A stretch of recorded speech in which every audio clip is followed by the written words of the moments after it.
una forma más profesional, trabajarlo de un modo más empresarial, es el desafío que nos vamos a plantear hoy. De modo que, de mi parte, como director del centro y también don Jorge Arturo como presidente del grupo promotor, les damos las gracias por acompañarnos el día de hoy.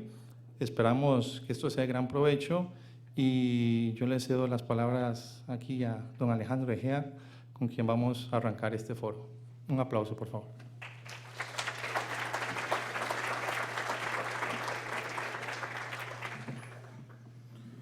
Buenas noches.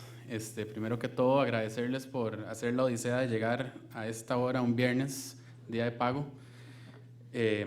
Bienvenidos. Realmente esto es un esfuerzo colaborativo entre diferentes instituciones, principalmente lo que es la Asociación Empresarial para el Desarrollo y la comunidad de Global Shapers del Foro Económico Mundial, donde junto con el Centro Universitario Miravalles, la Fundación Quirós Tanzi y la Universidad Latina, hace varios meses nos sentamos a pensar cómo podíamos poner sobre la palestra un tema que se viene hablando cada vez más, no solo lo que es emprendimiento, lo que es responsabilidad social, sino últimamente también lo que son empresas sociales. Las empresas sociales no son creaciones nuevas. Tenemos en el país el movimiento cooperativo, por ejemplo, que agrega a más de 600 pequeñas empresas que se dedican en temas de energía, en temas de educación, en temas ambientales, a proveer un desarrollo integral para sus zonas de influencia.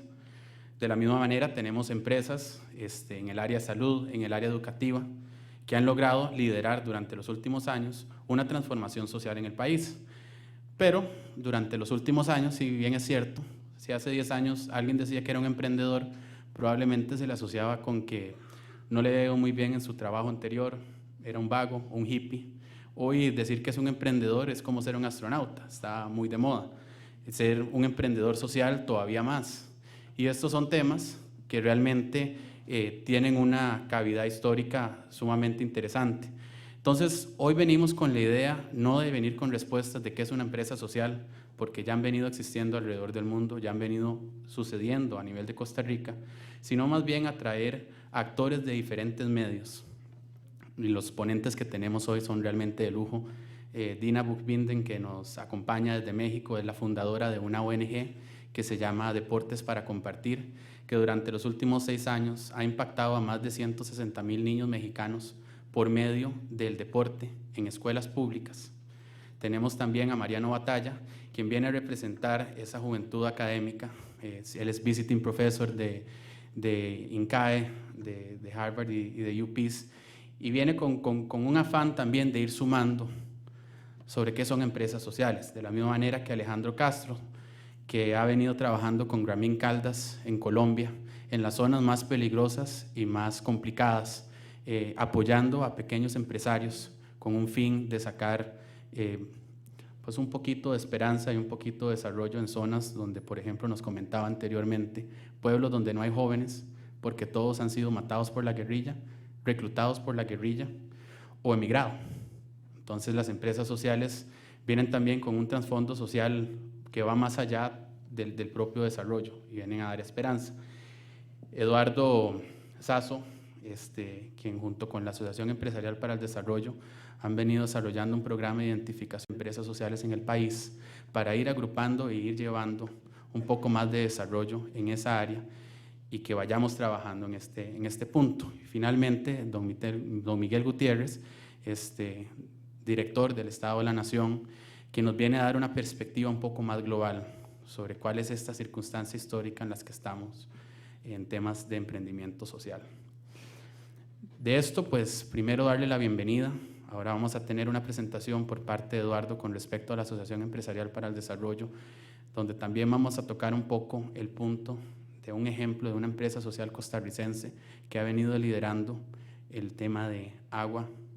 Y entonces, después de esto, pues doña Michelle Mitchell, quien le agradecemos que se haya sumado a esta agenda, va a moderar un panel sumamente interesante, en donde vamos a traer diferentes puntos de vista para poder conversar acerca de qué son empresas sociales en Costa Rica.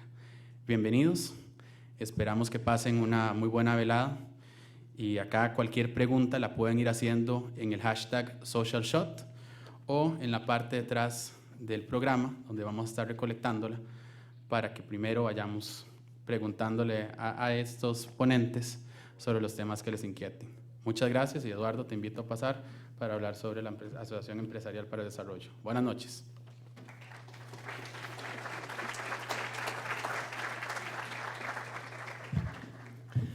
Muy buenas noches a todos y muchas gracias al Centro Universitario Miravalles por tenernos aquí en la noche. Y gracias a todos por atravesar San José un viernes a las 6:45. De verdad que eso es un gran reto. Yo estoy hablando en nombre de doña Silvia Lara, ella es la directora ejecutiva de AED, que no se pudo presentar hoy en la noche. Les comento brevemente respecto a AED. AED es una asociación de aproximadamente 120 empresas en Costa Rica, que lo que buscan son incorporar buenas prácticas para promover la responsabilidad social en el país, así como la creación de alianzas público-privadas valga la redundancia, entre las empresas y el gobierno para orientar un poco más a la economía de Costa Rica hacia alcanzar las metas del milenio, el desarrollo sostenible, etcétera. Y como parte de ese anhelo de responsabilidad social, en AED ha surgido la inquietud de promover lo que se llaman empresas sociales. Y les voy a dar un trasfondo muy resumido de por qué se necesitan esas empresas. Todos estamos familiarizados de alguna otra manera con la responsabilidad social. Esto en los últimos 30 años más o menos ha seguido una trayectoria interesante, empezando primero por esfuerzos netamente defensivos, en donde una empresa incorpora X o Y práctica porque el gobierno se lo exige, porque la ley se lo exige. Entonces, para poder yo seguir operando, tengo que hacer esto, porque si no se me viene el gobierno encima. Eso fue una primera fase, una fase defensiva. Una segunda fase fue una fase filantrópica, en donde la empresa, sin importar cómo está desarrollando su negocio, como manera paralela, ¿sí?, invierten recursos en algún proyecto de bien social, en algún impacto comunitario, pintar una escuela, sembrar árboles o lo que sea. Estos esfuerzos son muy necesarios y muy bienvenidos, pero esa fase filantrópica eventualmente fue evolucionando, ha caído en lo que también se puede llamar una fase mercadológica, en donde yo soy responsable porque esto me ayuda a mi imagen corporativa, me ayuda a vender más, me ayuda a tener una mejor percepción con la gente, pero no necesariamente esa imagen muchas veces corresponde con la realidad. Entonces, una cuarta fase es lo que se puede llamar responsabilidad social a nivel estratégico, en donde una empresa incorpora metas no solo económicas, sino también sociales a nivel interno de sus colaboradores y a nivel externo de su comunidad, y metas ambientales y en lo que se llama, o lo que podemos conocer como triple utilidad, por ejemplo. Entonces, la estrategia se busca que responda no solo a intereses netamente económicos, sino a intereses de otro tipo, sociales, ecológicos, etc. Esto es importante y es necesario. Sin embargo, ante los desafíos a los que nos estamos enfrentando como mundo, como sociedad, nos hemos dado cuenta que la responsabilidad social estratégica por lo general avanza de poquito en poquito, a pequeños pasos, y esos esfuerzos incrementales son buenos, pero a veces no son necesarios. Entonces, se necesita lo que muchos están llamando una responsabilidad social 2.0, en donde no se hagan cambios pequeñitos, sino que se reoriente sistemáticamente la razón de ser de un negocio para responder a los desafíos a los que nos estamos enfrentando. Entonces, más o menos de eso les queremos hablar hoy y les damos la bienvenida y de nuevo muchas gracias por estar acá. Y qué mejor que empezar una noche como esta con un ejemplo de una empresa social. Entonces, me gustaría llamar a mi amigo David Simón a que nos cuente un poco la trayectoria de Aqualógica y vamos a ver qué modelo más inspirador. Gracias.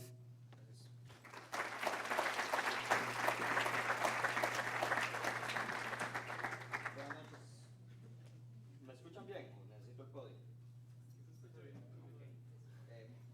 No soy como muy grande, pero necesito el código. Pero de igual manera, soy gerente de Aqualógica y les iba a poner una presentación de PowerPoint, pero es muy aburrido, así que mejor hablamos un poquito. Pero sí les iba a presentar un video muy corto primero, que les da un poquito la esencia de lo que es la empresa nuestra y qué es para nosotros sostenibilidad y el por qué y la razón de ser y por qué todos los días nos levantamos no como un trabajo, sino que hay ganas de que sea mañana para continuar lo que estamos haciendo. Por favor.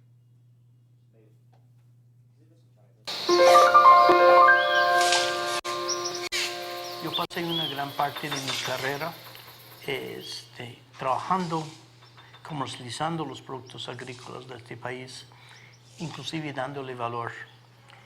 Cuando había abundancia, cuando había la mentalidad de abundancia en el país y que pensábamos que nuestros recursos naturales no tenían límite, pues se usaba el agua para cosas que realmente no agregaban valor. Tenemos una conciencia diferente ahora. El agua que todos necesitamos para vivir es el recurso que se está escaseando más y más en el mundo. Yo tengo una convicción personal que creo que compartimos muchos, que es que la conservación es una necesidad ética. Es como una necesidad. Es algo que uno debe sentir que estamos aquí en la tierra por poco tiempo y si pasamos nuestro tiempo destrozándola en vez de conservándola, los que nos siguen van a tener menos en vez de más. Pero no es moda, es lógico, es lógica. Y de esto viene la idea de la compañía Aqualógica.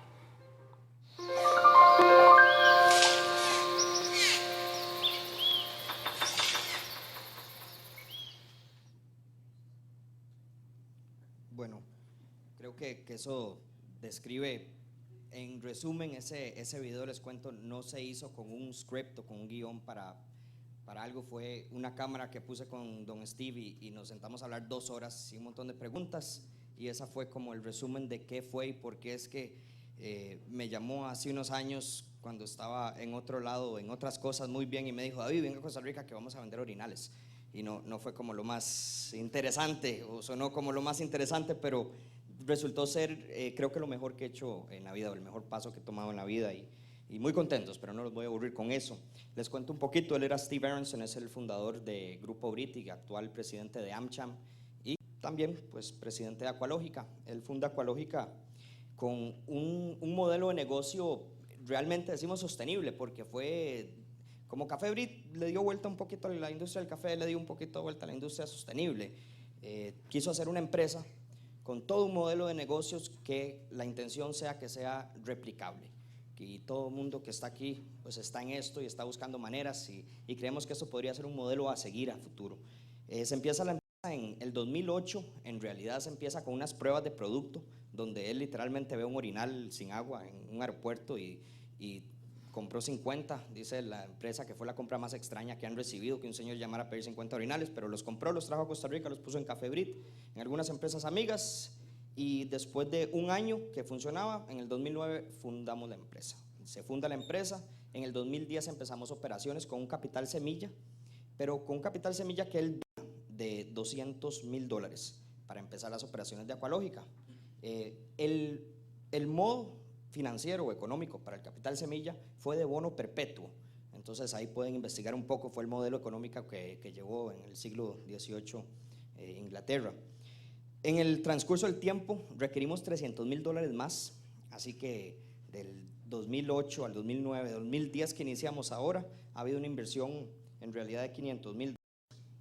La estructura nuestra es muy sencilla, somos una empresa privada, 100% privada, y con el modelo capitalista más puro que existe. Buscamos tener la mayor utilidad con la mayor eficiencia, así de fácil. Somos un modelo capitalista y con unas ideas un poco diferentes. Meramente buscamos importar al país productos que tengan un impacto positivo en la sociedad.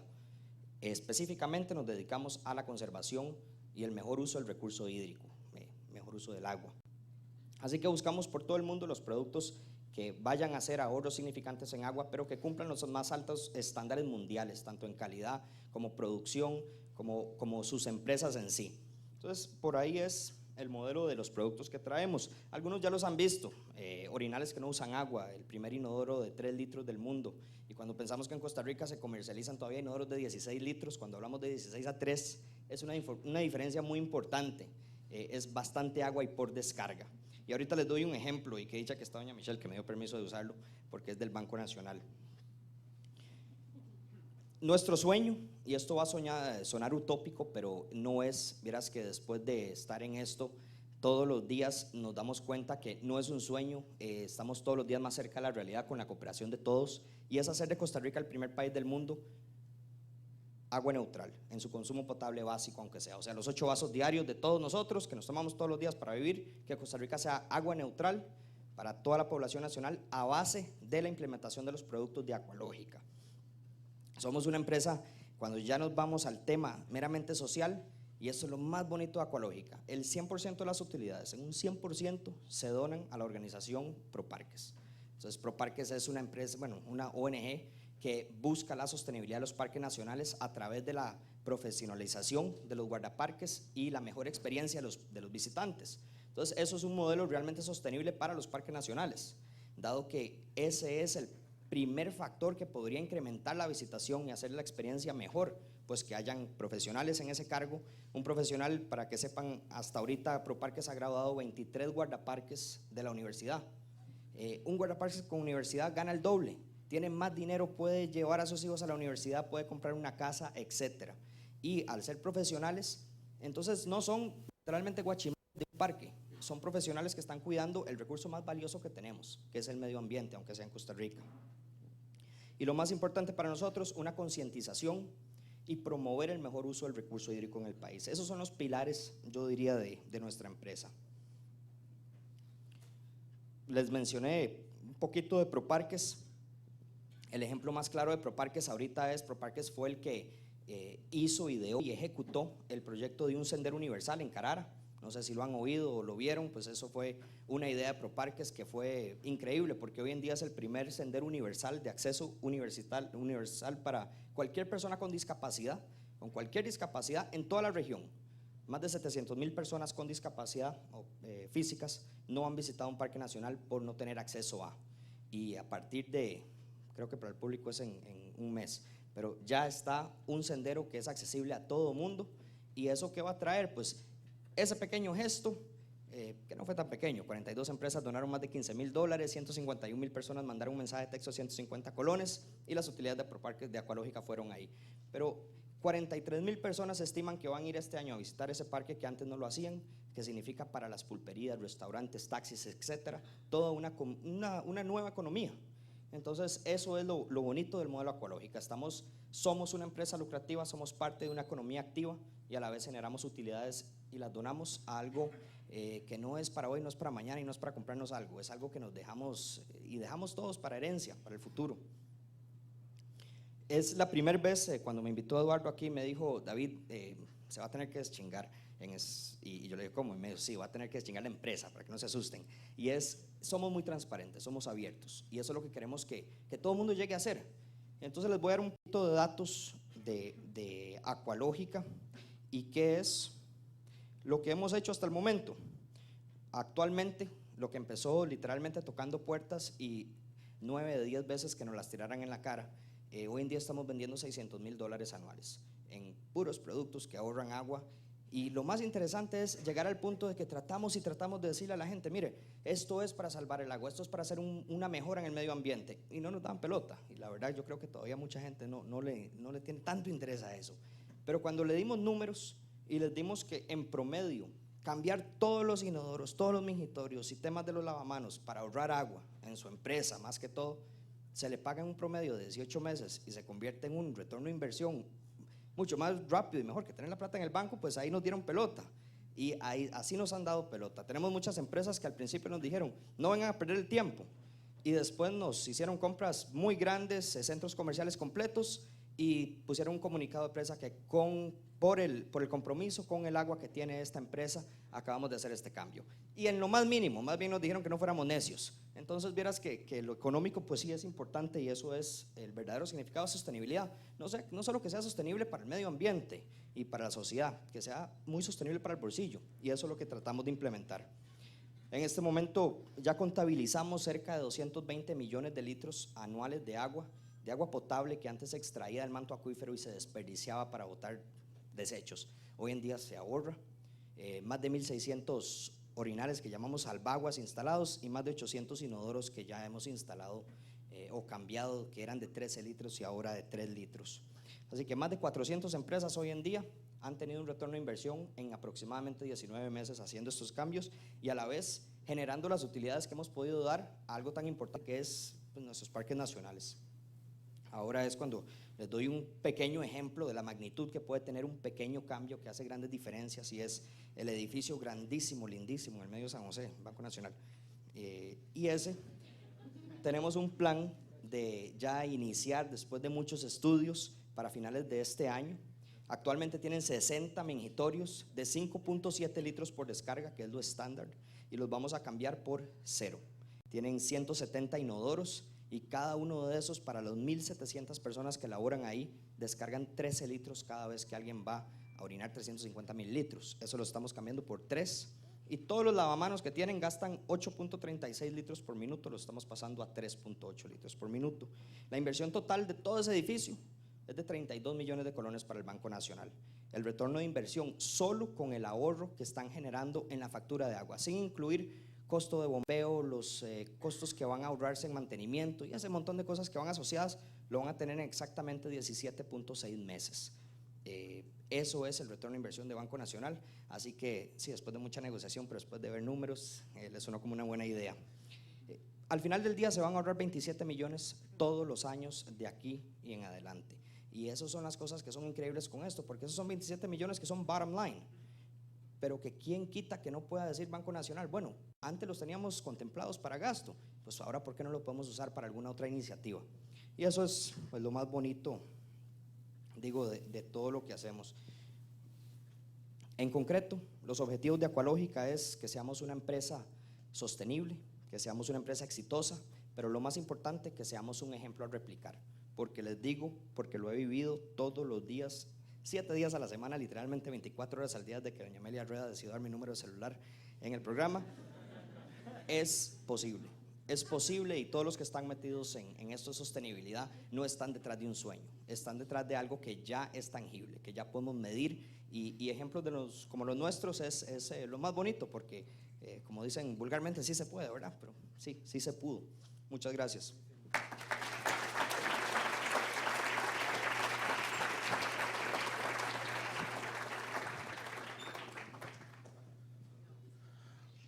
Muchas gracias, David. Creo que antes de presentarlos a los panelistas, hay varios temas importantes que solo escuchando a un emprendedor social uno se da cuenta, ¿verdad? Acá estamos hablando de una estrategia plenamente orientada a la maximización de recursos, con una segmentación clara, con unos retornos de inversión altísimos y con una estrategia tal cual de empresa normal y corriente. La única diferencia, y acá es donde vamos a hablar en la conversación, es con respecto a qué hacemos con esas utilidades y cómo las invertimos. Sin más, le damos la bienvenida a doña Michelle Mitchell, quien va a ser nuestra moderadora el día de hoy. Michelle, por favor, si nos acompañas en escenario.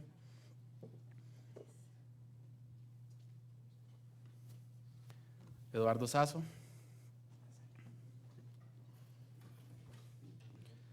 Don Miguel Gutiérrez.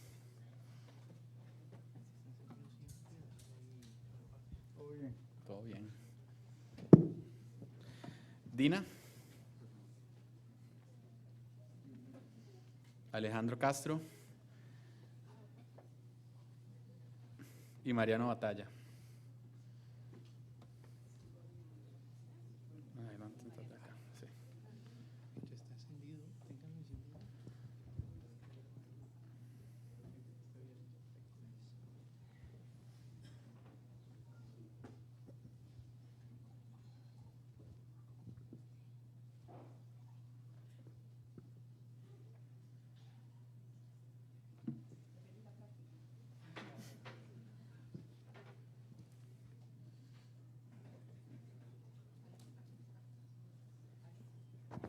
Hola, 1, 2, 3. Bueno, muy buenas noches. Bienvenidos a la sala de nuestra casa temporalmente. Muy contenta de poder compartir este espacio y esta discusión tan sabrosa sobre un tema que tiene trascendencia no solamente para las empresas, tiene trascendencias para una comunidad, para un país y para el mundo entero, a propósito de lo que pueden ser y hacer las empresas sociales y el impacto que pueden causar. Yo me permití hace algunos minutos provocar la discusión para los que son tuiteros, y me alegra mucho ver a parte del Tuit Barrio presente por acá, y les preguntaba qué es una empresa social.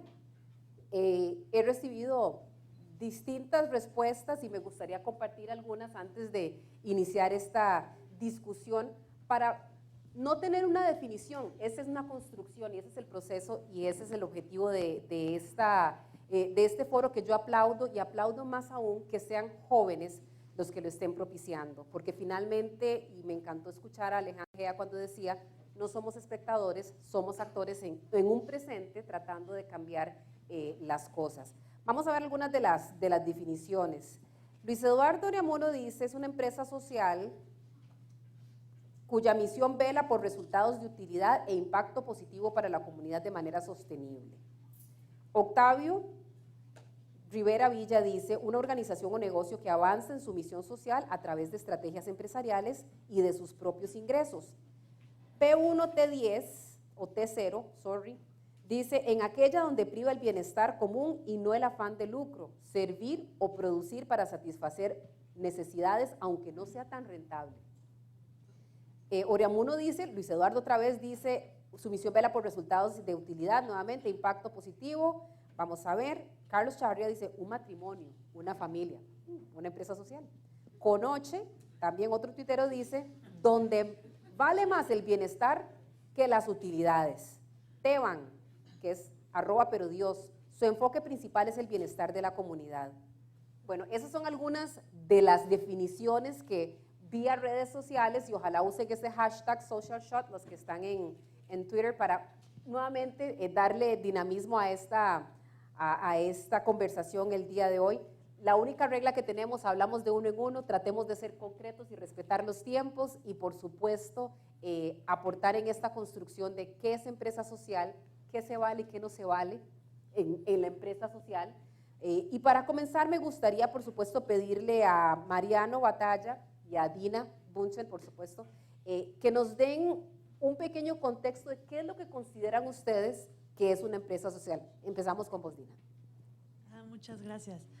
Pues de verdad un placer estar aquí en Costa Rica discutiendo este tema que pues me interesa muchísimo, porque yo llevo 6 años trabajando para formar mejores ciudadanos desde la niñez, desde esta ONG, Deportes para Compartir, y en realidad al final lo que nosotros hacemos es vender un servicio, hacer alianzas con gobierno y con sector privado para poder llevar una metodología que dé otro tipo de herramientas a maestras y maestros, y digamos que de la que el gobierno está muy ávida y no se dan abasto, ¿no? Entonces, en el último año tal vez sí he empezado a considerar que somos una empresa social.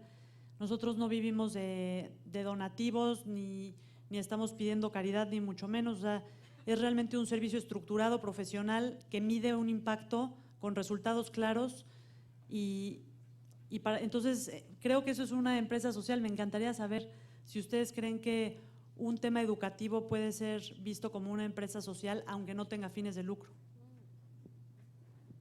María. Gracias. ¿Se escucha esto? Sí, ¿verdad?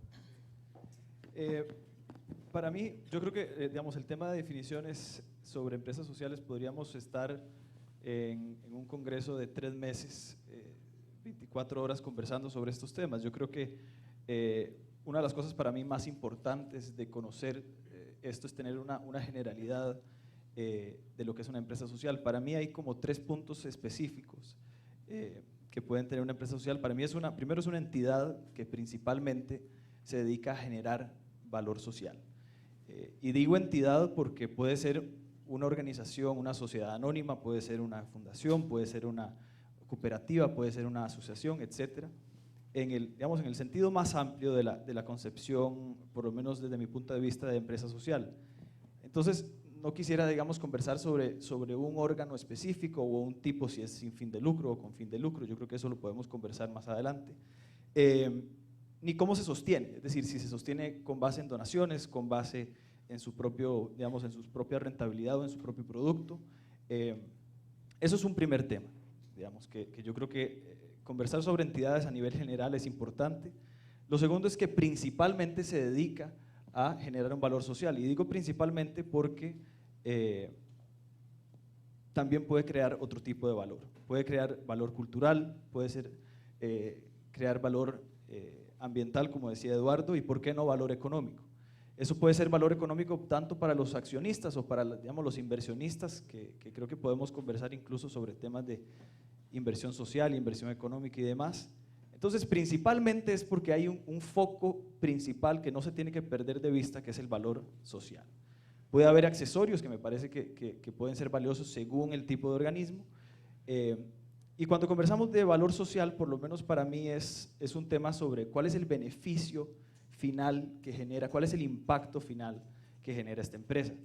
Ese impacto puede ser en salud, puede ser en educación, puede ser en bienestar, puede ser en inclusión social, de forma que hay, digamos, el enfoque tiene que ser en el punto de valor social. Y ese valor social, de nuevo, puede ser empoderamiento, puede ser de inclusión y demás. Entonces yo creo que temas importantes que creo que vale la pena conversar y que en esta definición general no se mencionan son si son entidades y de qué tipo y cuáles son las reglas del juego, si puede haber, además de ese valor social, otro tipo de valor que pueda generar esa empresa, y que por lo tanto, si se toma desde el punto de vista de un valor social, si hay otros accesorios y por qué no.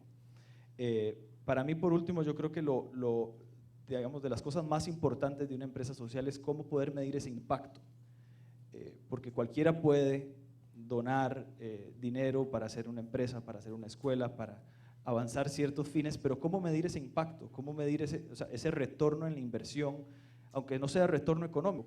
¿Cómo estoy asegurándome que ese dinero o ese esfuerzo de recursos humanos estén siendo dirigidos de la mejor manera y que estén dando los réditos que tienen que dar? Porque no se trata de pasarle por la superficie al problema, sino que principalmente generar ese valor social implica en gran medida tratar de resolverlo y avanzar todo lo que se pueda para lograrlo. Bastante sucintos, ¿ah? Me sorprendieron. Si bien es cierto, el objetivo no era dar una definición cerrada y definitiva de lo que es una empresa social, Dina, tal vez te agradecería si pudiéramos profundizar. Hablaba Mariano desde el punto de vista de, independientemente de la estructura de esa entidad, ¿cuáles son las características que vos le atribuirías a una empresa social? ¿Cómo la caracterizarías para decir, esta es una empresa social? Yo siempre estoy debatiendo justamente si las empresas que se dicen sociales realmente lo son, y me gustaría ver empresas sociales que verdaderamente tengan como fin último el impacto positivo en la sociedad en cualquiera de los temas. Puede ser educativo, ambiental, de salud, etcétera, pero que verdaderamente, bueno, lo acaban de decir, ¿no? O sea, que pueda ser medible ese impacto, que hayan metas, como también nos estaba comentando aquí el líder de Aqualógica, o sea, que tengan metas desde un inicio muy claras y que se puedan ver esos impactos al final. No importa si hay un fin de lucro que se reinvierte o no, pero que verdaderamente tenga un sentido sistémico de impacto social. A mí me parece muy importante que a veces hay como efectos parciales de las llamadas empresas sociales. Entonces, para mí una empresa social es estar, digamos, sumergidos en una lógica sistémica donde todos los aspectos de la empresa social están verdaderamente dirigidos hacia un impacto a las personas que trabajan en la empresa, a las personas que reciben los servicios, a cómo se reinvierten los fondos y cómo se mide el impacto. O sea, yo creo que para mí ese sería el ideal de una empresa social. Impacto y el fin que se le da finalmente a los recursos que genere o a las utilidades que genere esa empresa. Para avanzar en esta conversación, ahora me encantaría pedirle a don Miguel Gutiérrez Saxe, quien ha sido fundador y además el promotor del proyecto Estado de la Nación, que tal vez nos ayude a explicar el contexto en el cual nace una empresa social en Costa Rica, en el contexto actual. ¿Es este el momento para que proliferen empresas sociales? ¿Sí o no, don Miguel? Lo dejamos a usted con la palabra.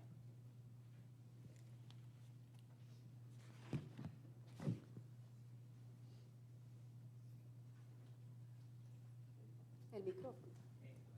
Aquí está. Gracias, Michelle. Sí, ese es más o menos el centro de lo que quisiera exponer y plantearles hoy por acá. ¿Tiene sentido empresas sociales en Costa Rica en este contexto? Uno puede hacer referencia a cosas muy duras, muy claras, muy contundentes, muy evidentes, como por ejemplo la estructura de edades que teníamos en el 70, 2012, que es la actual, y la que tendremos en el 2040. Para eso no hace falta una bola de cristal, sino que ya las premisas están puestas. Lo que pasa en el 2040 ya hoy sucedió, digámoslo así. En el 70 éramos una pirámide de base ancha, mucha población joven, muy pocos viejos, personas de la tercera edad, una proporción realmente pequeña. 2012 ya no es pirámide, es una ánfora. Y en el 2040 será una especie de columna, incluso de base más pequeña. Eso lo sabemos, eso tiene implicaciones muy serias sobre, por ejemplo, la inversión necesaria en ustedes. Casi todos ustedes, o muchos de ustedes, tendrán unos 50 años, un poco más tal vez allá en el 2040, ¿cierto? Bueno, sobre ustedes pesará todavía una población vieja y una población joven. Eso lo conocemos. Hay otras cosas que no están tan claras, como por ejemplo el contexto internacional de incertidumbre. Si China sigue creciendo, si Europa sale de la recesión, si los Estados Unidos crece o no. No es de eso de los que quisiera conversarles ahora, sino de la inclusión social. Lo que hemos estudiado en estos años es que la inclusión social, la gente está incluida en la corriente principal de una sociedad en el momento, por dos vías, perdón. Una es lo que llamamos ciudadanía social y otra es su inserción laboral.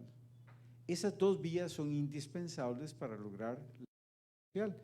La verdad que este país lo ha hecho bastante bien en términos de la inclusión social y ahora vamos a ver tal vez un contexto centroamericano.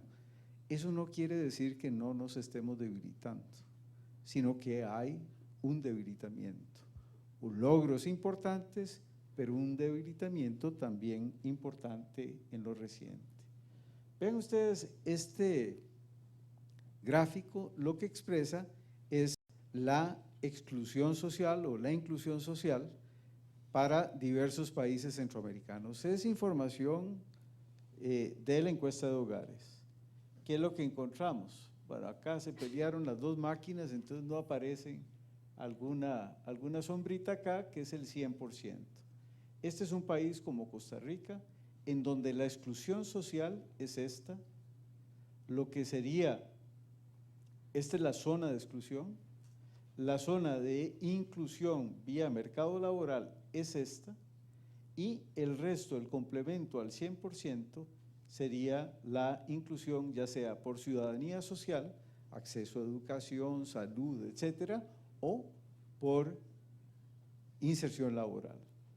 Vean ustedes Salvador, Guatemala, Honduras, Nicaragua, 4 países que tienen un 40%, es esta zona de aquí abajo, en 2 observaciones en años distintos, al menos un 40% de gente con exclusión social. ¿Qué significa exclusión social?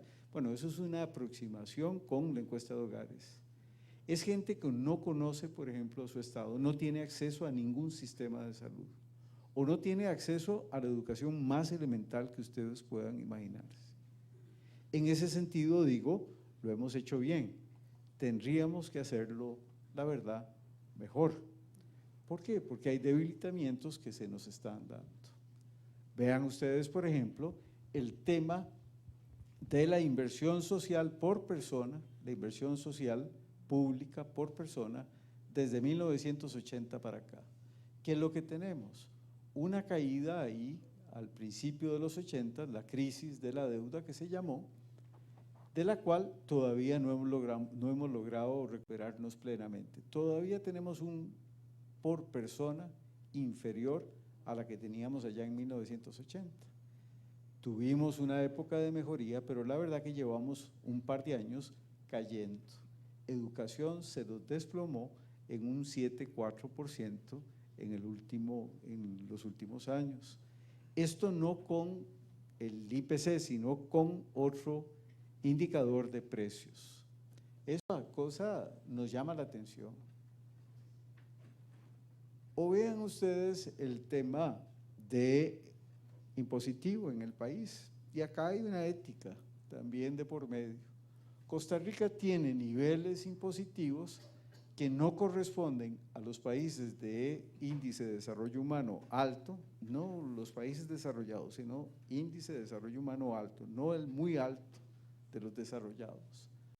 Casi $800 por debajo de eso. O países con un ingreso o un Producto Interno Bruto por persona con una diferencia de esta que ven ustedes, de 1.800 a 1.500, alrededor de $300. Nos estaríamos comparando con Uruguay, Turquía, Brasil, etcétera. No, insisto, con los países de alto desarrollo que pueden tener cápitas de más de $15.000. Pues bien, vean ustedes lo que nos pasó allá a principios de los 80 cuando le quitamos el pie a lo que es inversión social pública. A diferencia de todos los otros países como Corea, Irlanda, Chile, incluso Jamaica, que mejoraron la población con secundaria completa o más, Costa Rica perdió, perdió cobertura, que se quedó más o menos 1 millón de personas sin completar su secundaria ya en los 80. Todavía no logramos recuperarnos de esto. Además tenemos rezagos muy importantes territoriales. Si ven ustedes, tenemos la población de 20 a 64 años con secundaria completa o más, en rojo está más de 55%. Es un fenómeno básicamente de algunos cantones acá en el centro. Pero vean que menos del 20% son estos parchones grises. Y muchas de estas áreas están entre 20 y 30 o 30 y 45.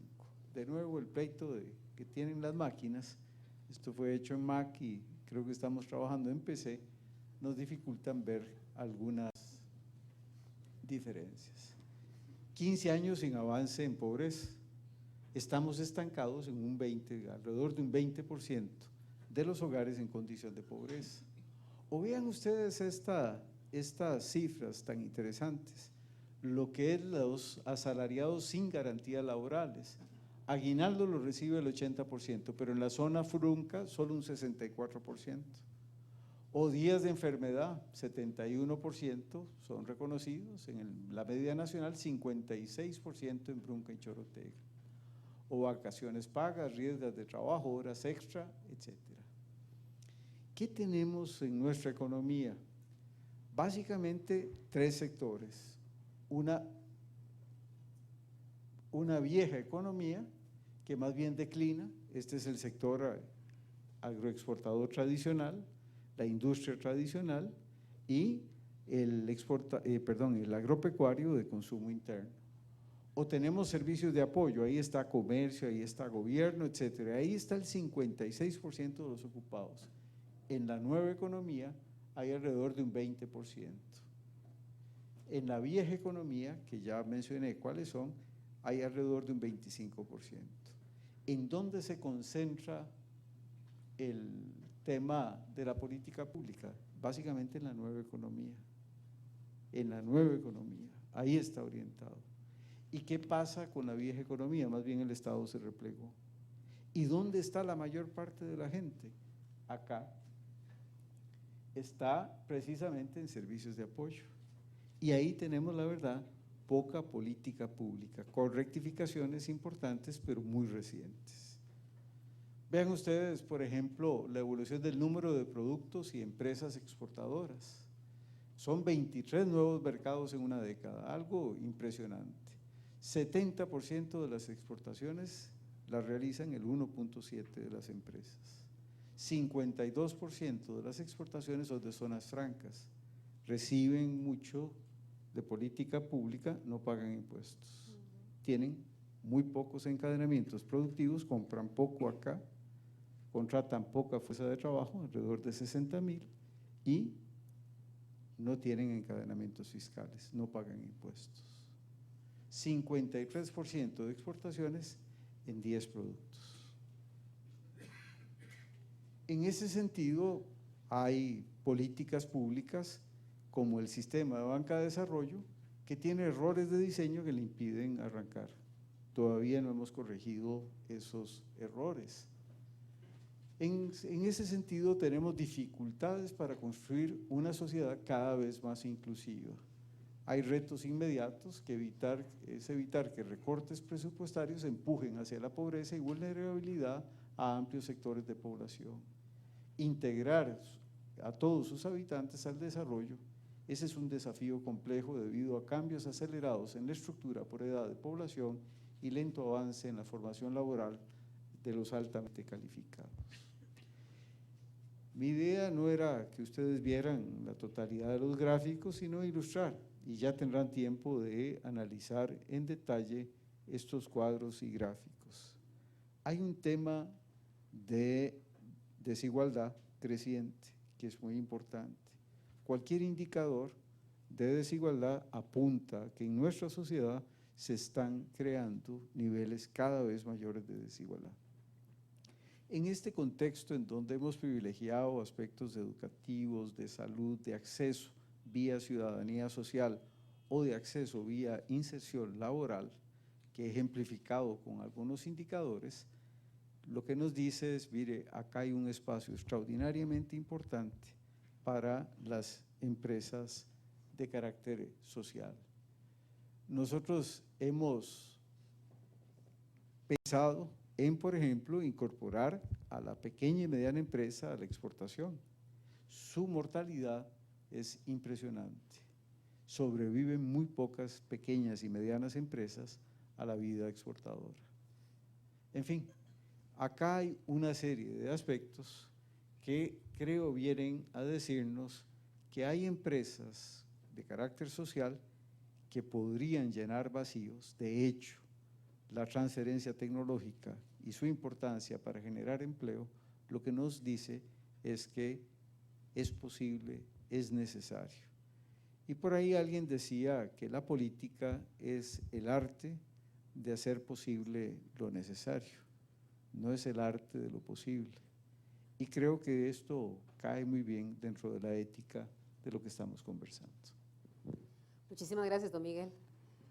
Una oportunidad extraordinaria que nos presentan las empresas sociales en doble vía. En primer lugar, porque generan empleo, un mecanismo de inclusión social, según lo explica don Miguel, porque también generan riqueza y generando riqueza se convierten en sujetos tributarios para poder financiar servicios. Nuevamente vemos cuál puede ser la virtud de que proliferen y que por supuesto prosperen este tipo de empresas. Tal vez para iniciar ahora sí esta etapa de conversación entre los miembros del panel, quisiera comenzar preguntándole a Dina, además del ejemplo que usted nos da desde México, ¿qué otros ejemplos en América Latina existen para poder ilustrar cómo funciona, qué es y cuál es el espíritu que está detrás de una empresa social? A ver, hay un caso muy, digamos, muy controversial, que es un banco que empezó siendo, digamos, una organización que daba microcréditos. No sé si ustedes estén familiarizados con Compartamos Banco, y hoy en día esta empresa social pues tiene digamos, un retorno de intereses del 70% de sus clientes. Entonces, el argumento que da Compartamos Banco es, bueno, nosotros al final del día le estamos dando oportunidad de tener acceso a un crédito a estas personas que de otra forma no tendrían para arrancar una pequeña empresa. Curiosamente, nosotros, como Deportes para Compartir, recibimos, digamos, hacemos alianzas y recibimos fondos de una empresa como Compartamos Banco. Entonces, al final del día, Compartamos Banco, pues muy debatible el tema del porcentaje de intereses que genera sobre sus clientes, pero sí está teniendo ese impacto sobre los clientes a los que les permite tener este acceso a crédito, y también tiene una serie de alianzas con otras ONGs que están logrando llegar a las personas de todos los días, ¿no? En los distintos rincones del país. Yo creo que es un caso interesante y también me encantaría escuchar los pensamientos de este distinguido panel y del distinguido público aquí presente. Me encanta escuchar que hables de Compartamos Banco, en donde a través de este mecanismo se convierte en sujeto de crédito a alguien que no podría hacerlo de otra forma. Qué dicha, porque eso quiere decir, y valga el comercial, que estamos allí en el banco. Me alegra mucho. No, y qué bueno, nuevamente, tal vez no la identificaría como una empresa social, pero es a partir de un ejemplo que nos das que puedo identificar que una forma de operar constituye una empresa social. Alejandro, vos durante mucho tiempo trabajaste en Colombia, ya te habían presentado como una persona que trabajó incluso en zonas de conflicto. Contanos también otros casos, otros ejemplos de lo que constituyen empresas sociales. Sí, claro. Bueno, primero que todo, como para complementar un poquito, y me estoy adelantando, pero una limitante que tienen los negocios sociales es que no hay nada que los amarre siempre a hacer un negocio social en este momento. No hay un marco legal que diga, si usted es negocio social y queda negocio social, usted puede ser negocio social, pero ahí la plata está muy bonita a veces y vamos bien ahí, y de un momento a otro se hizo un modelo 100% pro bono, ¿verdad? Entonces, capitalista, perdón. Entonces al final puede que se desvíe lo que quieren hacer, no hay como un marco legal. Entonces eso puede que esté pasando, y sé otros casos que ha pasado lo mismo. Bueno, yo quería hablarles un poquito de un negocio social en Colombia que es muy interesante. Se llama Vitalius, está en Caldas. Es una zona sumamente pobre, el 70% de la población es pobre, y hay muchísimas oportunidades para hacer empresas sociales, y por eso estamos ahí. Ellos lo que hacen es, bueno, tienen la panela, que nosotros lo llamamos tapadulces, exactamente lo mismo, diferentes nombres, pero en Latinoamérica somos iguales. Y entonces lo que hacen es vieron qué es lo que consume el colombiano promedio más, dijeron fue la tapadulce. Entonces vieron cuáles fueron las deficiencias nutricionales que tenían, y entonces al ser hierro y zinc, lo fortificaron con eso. Entonces el vehículo perfecto para darle todos estos nutrientes a la población era la tapa dulce. También hacen dulce ahí y consumen bastante. Entonces con este medio, cada vez que venden, mejoran la situación nutricional y también le dan acceso. Es un precio competitivo, y es algo muy importante a los negocios sociales. Tienen que ser innovadores y competitivos. Si no son competitivos, salen del negocio y dejan de ser negocio social. Ese es un breve ejemplo en Colombia que está muy interesante. El que yo estuve trabajando prefiero no comentar porque todavía no ha salido a la luz, entonces… la primicia se nos fue. Sí, disculpen por eso. Pero también estuvimos trabajando en zonas de conflicto, cosas muy impresionantes se ven por ahí, y la verdad que sí se ve que es un modelo que puede ayudar bastante. Otro modelo que es muy interesante viene de Argentina, es más, lo están replicando en Colombia en este momento, se llama Sistema SER, y esto lo que hace es básicamente darle acceso a salud a gente que no puede pagarlo. Entonces, esto empezó con un doctor que se llama don Jorge Gronda, y don Jorge empezó, su consultorio estaba como segmentado a clase alta, digamos, y empezó a ver muchachas que tenían problemas y le dijo, no, venga, venga y se da la vuelta, le ayudo. Entonces ella le dijo a la amiga le dijo a la amiga, en un momento otro tenía una fila de un montón de personas y no le estaba cobrando a ninguno. Entonces en eso la secretaria un día llega y le da dinero y entonces dice, ¿pero qué es esto? Y dice, no, es que las muchachas dijeron que si no le damos dinero a usted se va a quedar sin trabajo y no nos va a poder seguir atendiendo, entonces mejor le damos esto.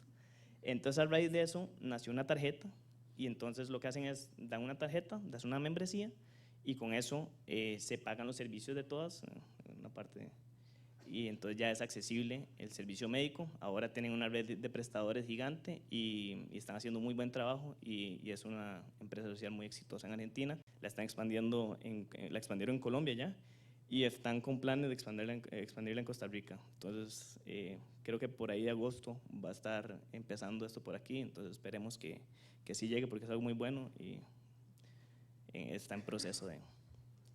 Gracias, Alejandro. Georgianela Carpio decía que una empresa social, eso vía Twitter, dice, el objetivo es lo social, no los fines económicos. Y a eso me lleva a la próxima pregunta, que es precisamente para Eduardo. Decía Mariano, independientemente de cuál sea el formato, la constitución de esta entidad, decía usted, puede ser una empresa social. Una fundación, la que se carga de hacer filantropía, tiene un impacto, que ustedes han hablado mucho del tema de impacto, puede ser, es una empresa social. Una fundación es una empresa social. Porque decíamos, independientemente de la entidad que sea, una fundación en ese caso. Bueno, sí, la diferencia es muy sutil. Yo entiendo una empresa social como una fundación promovida por un negocio. En realidad es una cuestión de semántica. Una fundación lo que hace es basarse en donaciones, ¿cierto? En la filantropía de otras personas para operar. Una empresa social simplemente busca generar sus propios recursos a través de la venta de sus productos y servicios para que el modelo de negocio o para que la operación de la fundación sea sostenible por sí sola. Entonces, yo la llamaría una fundación emprendedora, una empresa social. Ahora, generar sus propios recursos significa que tienen que generar un servicio, un producto para poder tener recursos para seguir operando. El que le done los recursos no es también una forma válida, legítima, para poder hacerse los recursos para seguir operando. Completamente válida y ojalá que la gente siga donando plata para que las fundaciones… ¿Califica entonces como empresa social desde tu perspectiva? No, no, porque… No, más me encantaría. No, precisamente lo que se quiere es que las empresas sociales no dependan tanto de la volatilidad de donaciones, ¿verdad? Porque cuando las donaciones se acaban o disminuyen, entonces se pega el modelo y la cosa no deja de caminar. Entonces, en épocas de crisis, ¿cómo hacer para que estas fundaciones emprendedoras o respaldadas por un modelo social no se atasquen, ¿verdad? Mariano, ¿vos calificarías una fundación que depende de la volatilidad, de la buena voluntad de quienes donen, una empresa social? Finalmente, así se hacen recursos. Yo creo, vamos a ver, tal vez no me expliqué bien al principio, o tal vez sí, pero bueno, vamos a ver. O tal vez yo no entendí. Sí, no. Para mí una empresa social resuelve un problema, digamos, una empresa social resuelve un problema. Tal vez aquí yo englobo en empresa a lo que comúnmente conocemos como empresa, es decir, alguna venta de bienes o servicios, y otros que no tengan esa venta de servicios necesariamente, como una fundación o una asociación. Yo creo que la característica importante es que resuelven un problema social determinado, en una comunidad determinada, puede ser grande, puede ser pequeña, y es a través de un modelo de impacto específico, una teoría de cambio específica. Puede ser un modelo de negocios en el sentido de que yo recibo dinero de donantes, genero ciertos servicios a personas que tal vez no podrían pagar el servicio que yo estoy ofreciendo, o estoy ofreciendo un servicio de la misma calidad pero a menor precio, y eso logra de cierta manera impactar y generar ese valor social. Entonces yo creo que en la medida en que las fundaciones, las organizaciones de cualquier tipo tengan ese modelo, esa teoría de cambio, es decir, si yo hago esto, yo tengo este problema acá, y este es el puente para lograr resolver ese problema, o por lo menos impactarlo de cierta manera importante en esta población. Eso es lo que yo creo. No todas las fundaciones ni todos los negocios necesariamente tienen un modelo de negocios establecido, sostenible, que tenga cierto impacto. Y yo creo que, como conversábamos al principio y sobre todo con Alejandro, el tema de la sostenibilidad es lo más importante. Yo creo que independientemente de si vienen fondos de donantes o de venta de servicios o algún híbrido, siempre y cuando sea sostenible, la empresa se puede mantener. Y el concepto de empresa, yo creo que tal vez lo complicado es que lo asociamos mucho a, digamos, los negocios con fines de lucro, y no necesariamente tienen que ser con fines de lucro, porque el fin es resolver ese problema social. El lucro no excluye finalmente que una empresa sea social. No, Sí, yo diría que no. Sobre esa misma línea, a mí me gustaría preguntarle a Alejandro, también a Dina, a don Miguel, por favor, bienvenidos sus aportes en ese tema. ¿Cuáles son las ventajas de que una empresa se considere a sí misma empresa social? ¿Qué hay de bueno en denominarse y funcionar como una empresa social? Alejandro. Bueno, esta pregunta yo la tengo un poquito formulada más hacia mi experiencia que ha sido como trabajar con corporaciones como consultor haciendo negocios sociales, ¿verdad? Bueno, y una que es un poquito más genérica es que por lo general el negocio social te ayuda a pescar, no te da el pescado, entonces es más sostenible, eso es como la respuesta genérica. Y después ya un poquito más hacia la corporación, y esto puede que genere un poquito de roncha para alguna gente. Es que hay veces una corporación dice, sí, quiero mejorar mi imagen, hagamos un negocio social, aliémonos con una empresa que tenga un buen nombre y la lanzamos y listo. Entonces, cualquiera que tiene dinero lo puede hacer en vez de responsabilidad social, y además le sale mejor porque al generar dinero, recursos, el negocio social, no es como que lo invertís una vez y ahí quedó. O sea, seguís, entonces tiene mucho más sentido para una corporación hacer un negocio social. Pero sí hay gente que dice, lo estamos haciendo por imagen.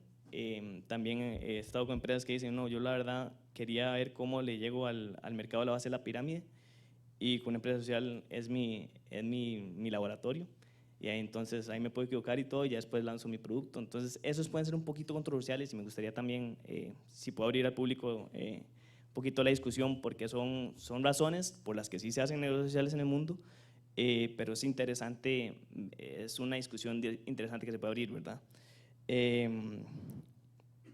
Luego también no solo investigación y desarrollo, también entender nuevos mercados, nuevos países transnacionales que se van a Colombia, Madagascar, países que dicen tal vez si hay un mercado interesante para cierto producto. Y también uno que es otra razón que es interesante y una ventaja de un negocio social es que te motiva a los empleados, ¿verdad? Entonces es diferente trabajar en una empresa que nada más estás en tu cubículo, trabajas todo el día y no sabes qué hiciste, a que si vas y trabajas y sabes que estás ayudando a una persona, te cambia 100% de tu actitud y todo. Entonces, y la retención del personal por lo general también es mejor. Para algunos sería una ventaja de ser una empresa social sería la imagen, capitalizar en imagen. Exacto. ¿Eso para usted, Dina, es una ventaja legítima, genuina de una empresa social? O sea, sí es real, claro, pero a mí la verdad es que o sea, siempre es un dilema muy grande ver cuando empresas están generando estos impactos sociales medio ficticios simplemente para generar esta imagen positiva, ¿no? Porque en realidad sí que existen empresas sociales que están trabajando todo el día, todos los días, para generar un impacto real, tangible, medible, que, digamos, al final del día tú tienes un pool de actores que están compitiendo por los mismos recursos. Unos tienen fines de lucro y otros no. Entonces, creo que hay una línea muy delgada entre tener una empresa social que se define así para un tema de imagen y tener una fundación que aún no sabe que es empresa social y sin embargo funge como tal simplemente porque atiende un servicio necesario que no está ofreciendo a lo mejor el gobierno u otras empresas. Sí, claro, por adelante. A mí me parece que estás tocando un punto clave, Dina. El otro día fui al supermercado a buscar productos de limpieza supuestamente sostenibles y había uno que decía green, lo que sea. Y me puse a leer los ingredientes y eran tal cantidad de químicos y cosas raras que yo decía, bueno, ¿esta cosa cómo puede ser verde? Y me quedé pensando, bueno, hoy está de moda hacer verde. Hoy es lo que todos conocemos como el greenwashing, ¿verdad? Que me pinto la cara de verde, pero tengo el corazón chamusqueado.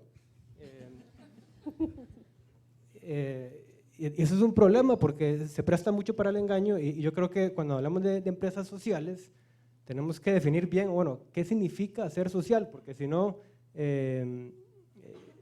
lo que va a pasar es que todo el concepto se va a desvirtuar, va a perder credibilidad ante el público y al final de cuentas todo el mundo va a querer llamarse empresa social porque qué bonito ser social y porque me incrementa las ventas. Y entonces, como diría Diego Torres, hay que pintarse la cara color esperanza y eso está perfecto, pero como dice la canción, hay que tentar el futuro con el corazón, dice don Diego. Y yo creo que ese es el tema crucial. El corazón de las empresas tiene que cambiar. Es la orientación, el alma, la razón de ser, es lo que va a definir si una empresa es social o no.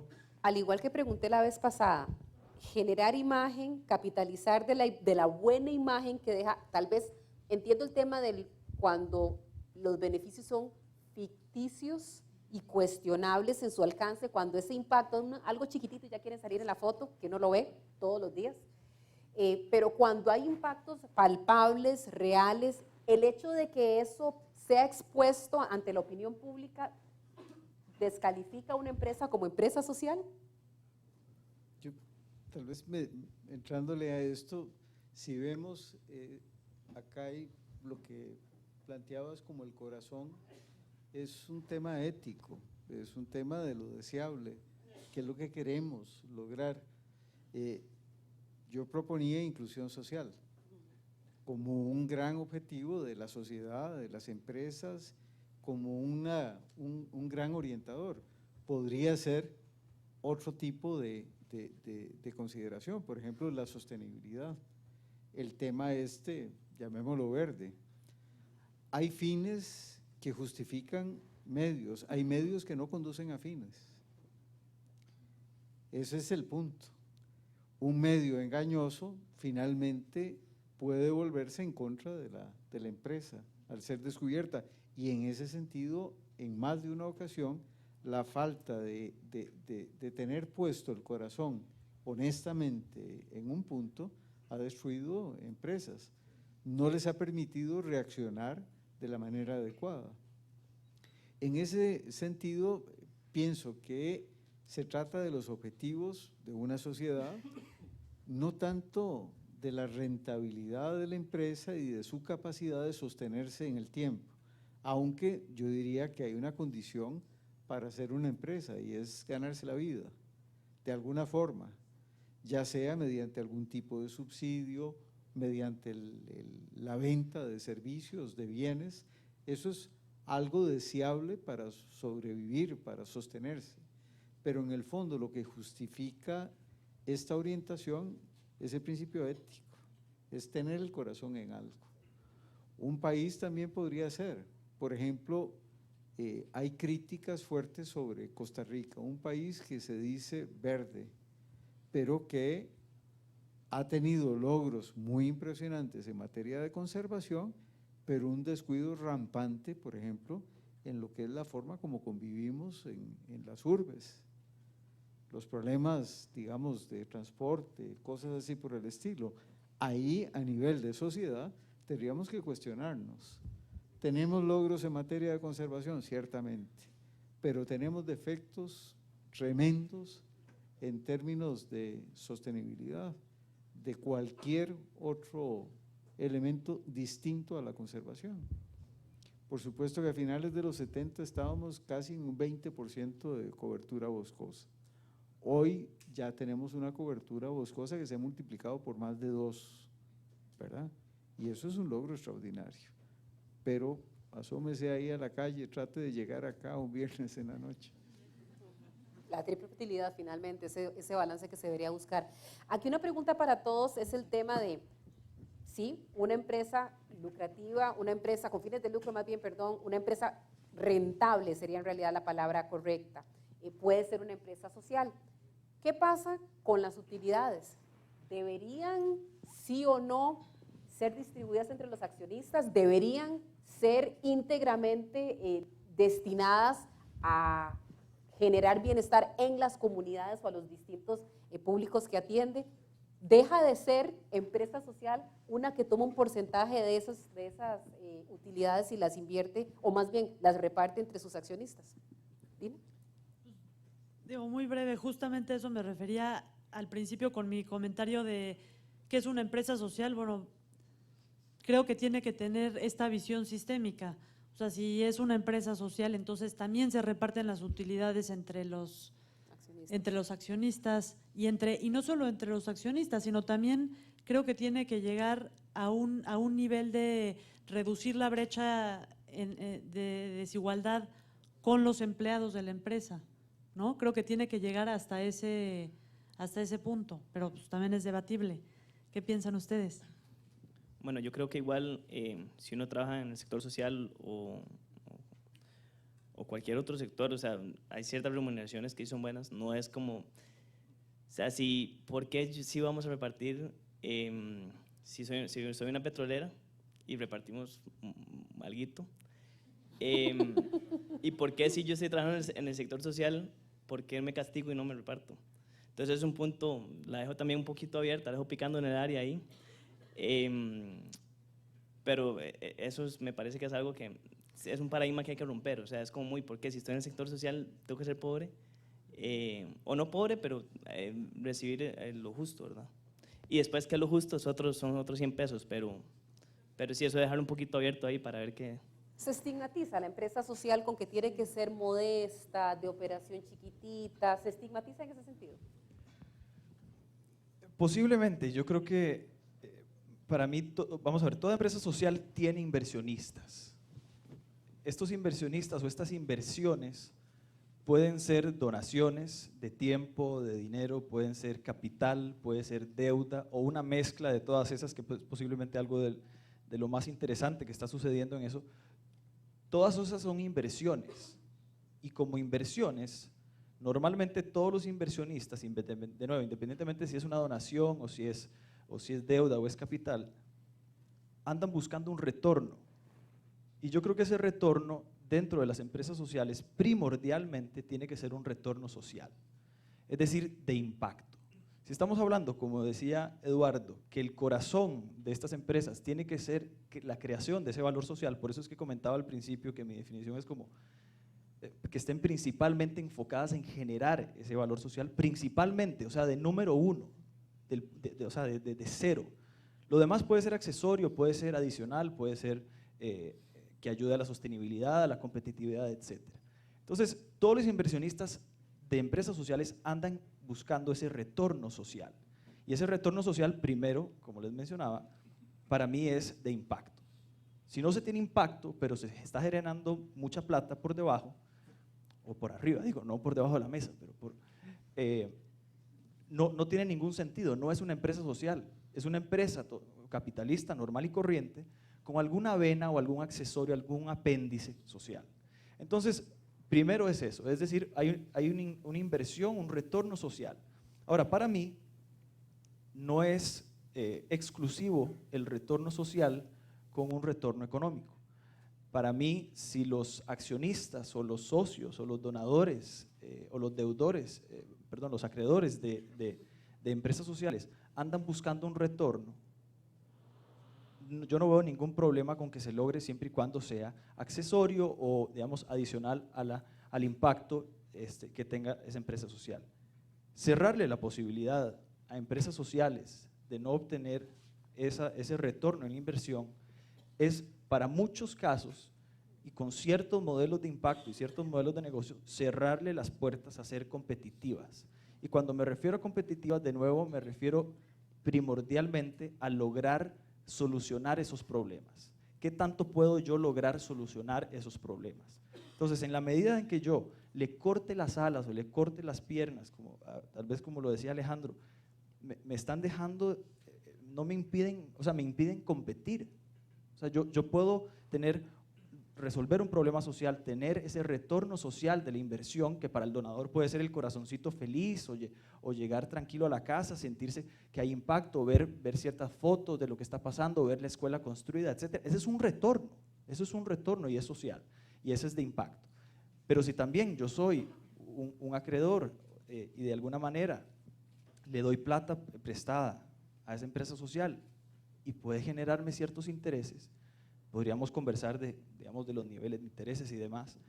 Eso yo creo que es, digamos, no permitir eso es cerrarle las puertas a la competitividad. Y de nuevo, como decía Alejandro, si una petrolera está compitiendo para resolver un problema social específico, digamos, y yo como empresa social o una ONG estoy tratando de lograrlo, o como empresa social, digamos, capitalista, lo estoy tratando de lograr, yo me veo en desventaja si no puedo repartir utilidades. Te interrumpo, Mariano, para preguntar, decía Eduardo que define en buena parte una empresa social dónde está su corazón. En Costa Rica y en Latinoamérica, para poder viralizar y para poder extender este modelo de negocio, hay que hacer trasplantes masivos. ¿O qué es lo que hay que hacer para que sea, por qué no, la forma de negocio predominante en la región y en el país? ¿Qué es lo que habría que cambiar? De cosas. Fortalecer los quirófanos de la caja para empezar a cambiar corazones. ¿Qué habría que hacer? En primer lugar hay que cambiar, hay que ponerle barreras arancelarias a los productos chinos para que las empresas sociales puedan competir, porque si no es muy difícil. En China lo que se hace es que se externalizan los costos a la sociedad y se interiorizan los beneficios económicos. Competir con eso es muy difícil. Ahora, es un inmenso reto, monstruoso.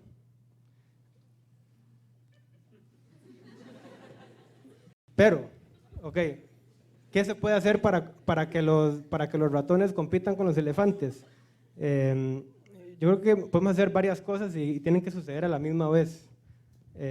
Número uno, como consumidores tenemos que cambiar nuestro estilo de vida. Como diría doña Silvia Lara, nuestro estilo de vida está atentando contra nuestro estilo de vida. Nuestros patrones de consumo no son sostenibles, entonces tenemos que replantearnos qué estamos consumiendo y a quién le voy a comprar, con quién voy a ejercer mi poder de voto y a quién le voy a dar mi voto con mi billetera, ¿verdad? Eso no es suficiente, para que la cosa funcione. Yo creo que, y me parece, y me gustaría que ustedes agreguen otras perspectivas y tal vez del público, por lo menos se necesitan dos cosas. Número uno,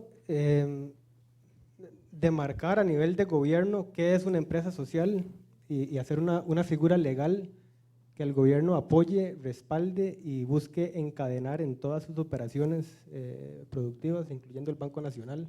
Vía subsidios, o sea, ¿cómo se hace eso? No, simplemente un encadenamiento en la cadena de suplencia. Entonces, que el Banco Nacional, en vez de comprarle al fulanito que juega sucio y tiene el corazón chamusqueado, que el Banco Nacional le compre a la empresa social, que el gobierno va a crear una especie de sello o certificación que dice, sí, este tipo cumple con este y este requisito, por lo tanto, yo lo apoyo.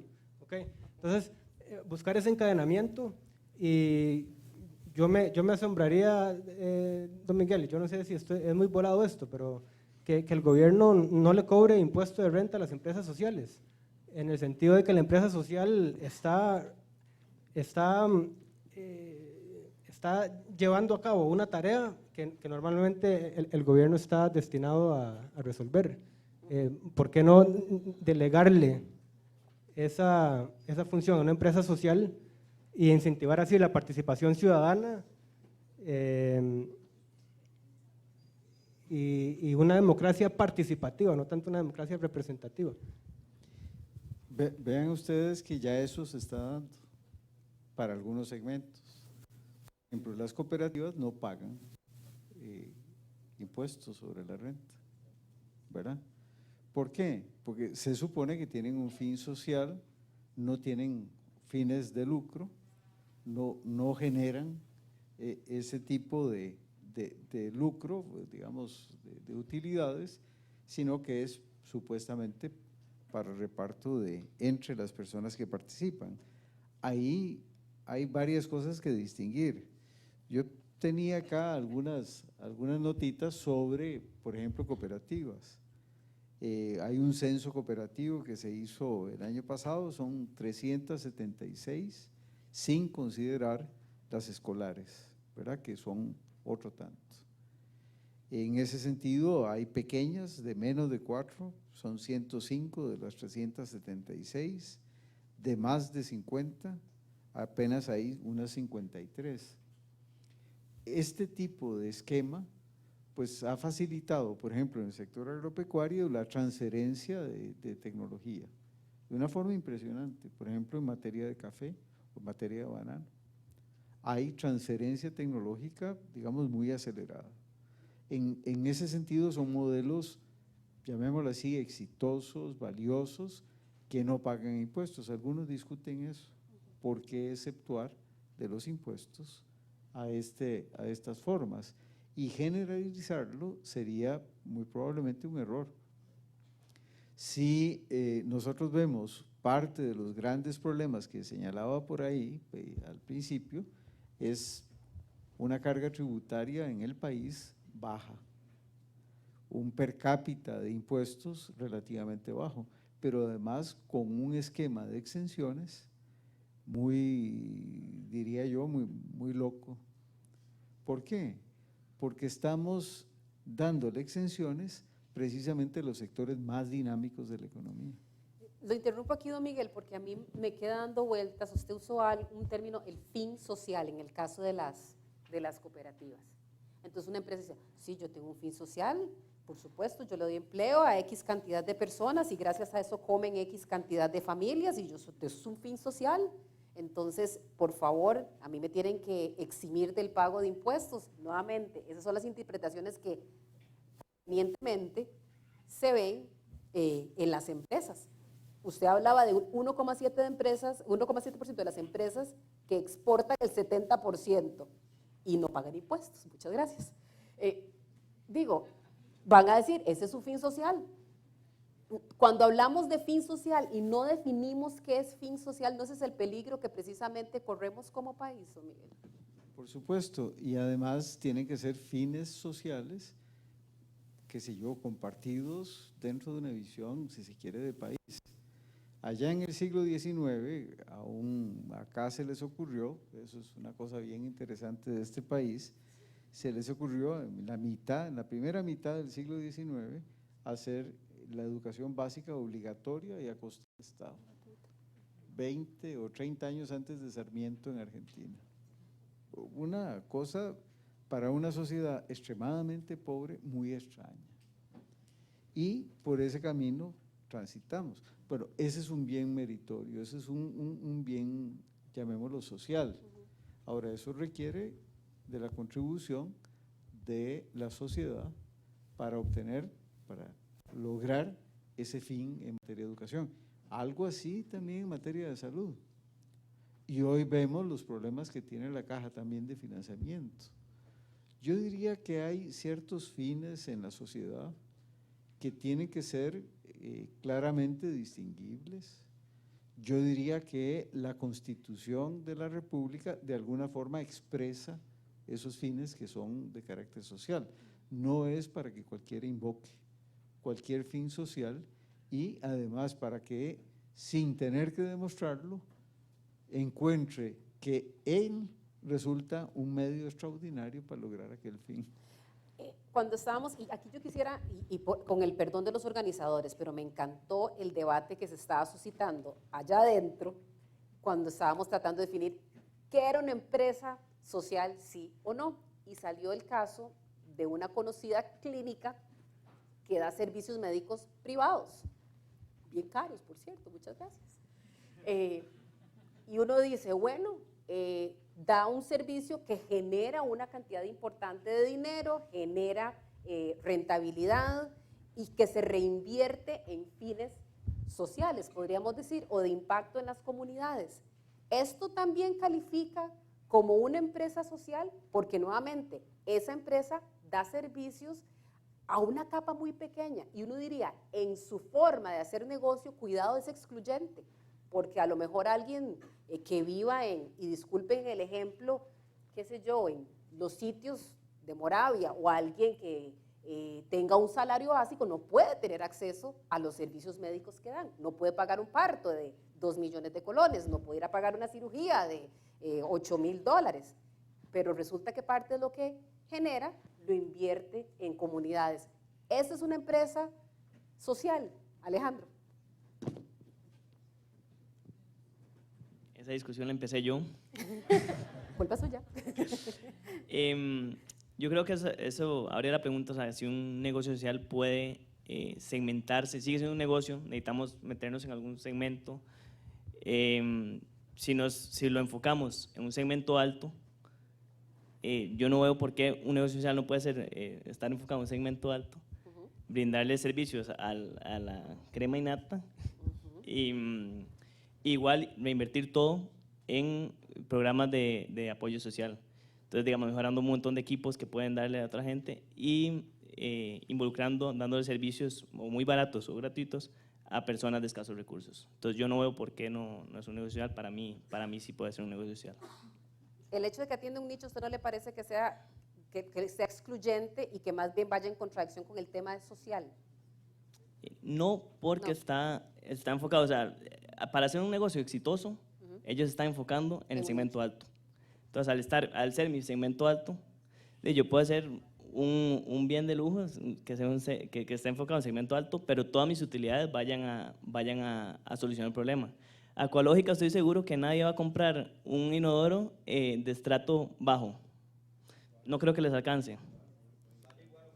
¿Vale igual o menos? Ok, entonces hay que ver. Pero no es como no vas a llegar a comprar un montón de productos.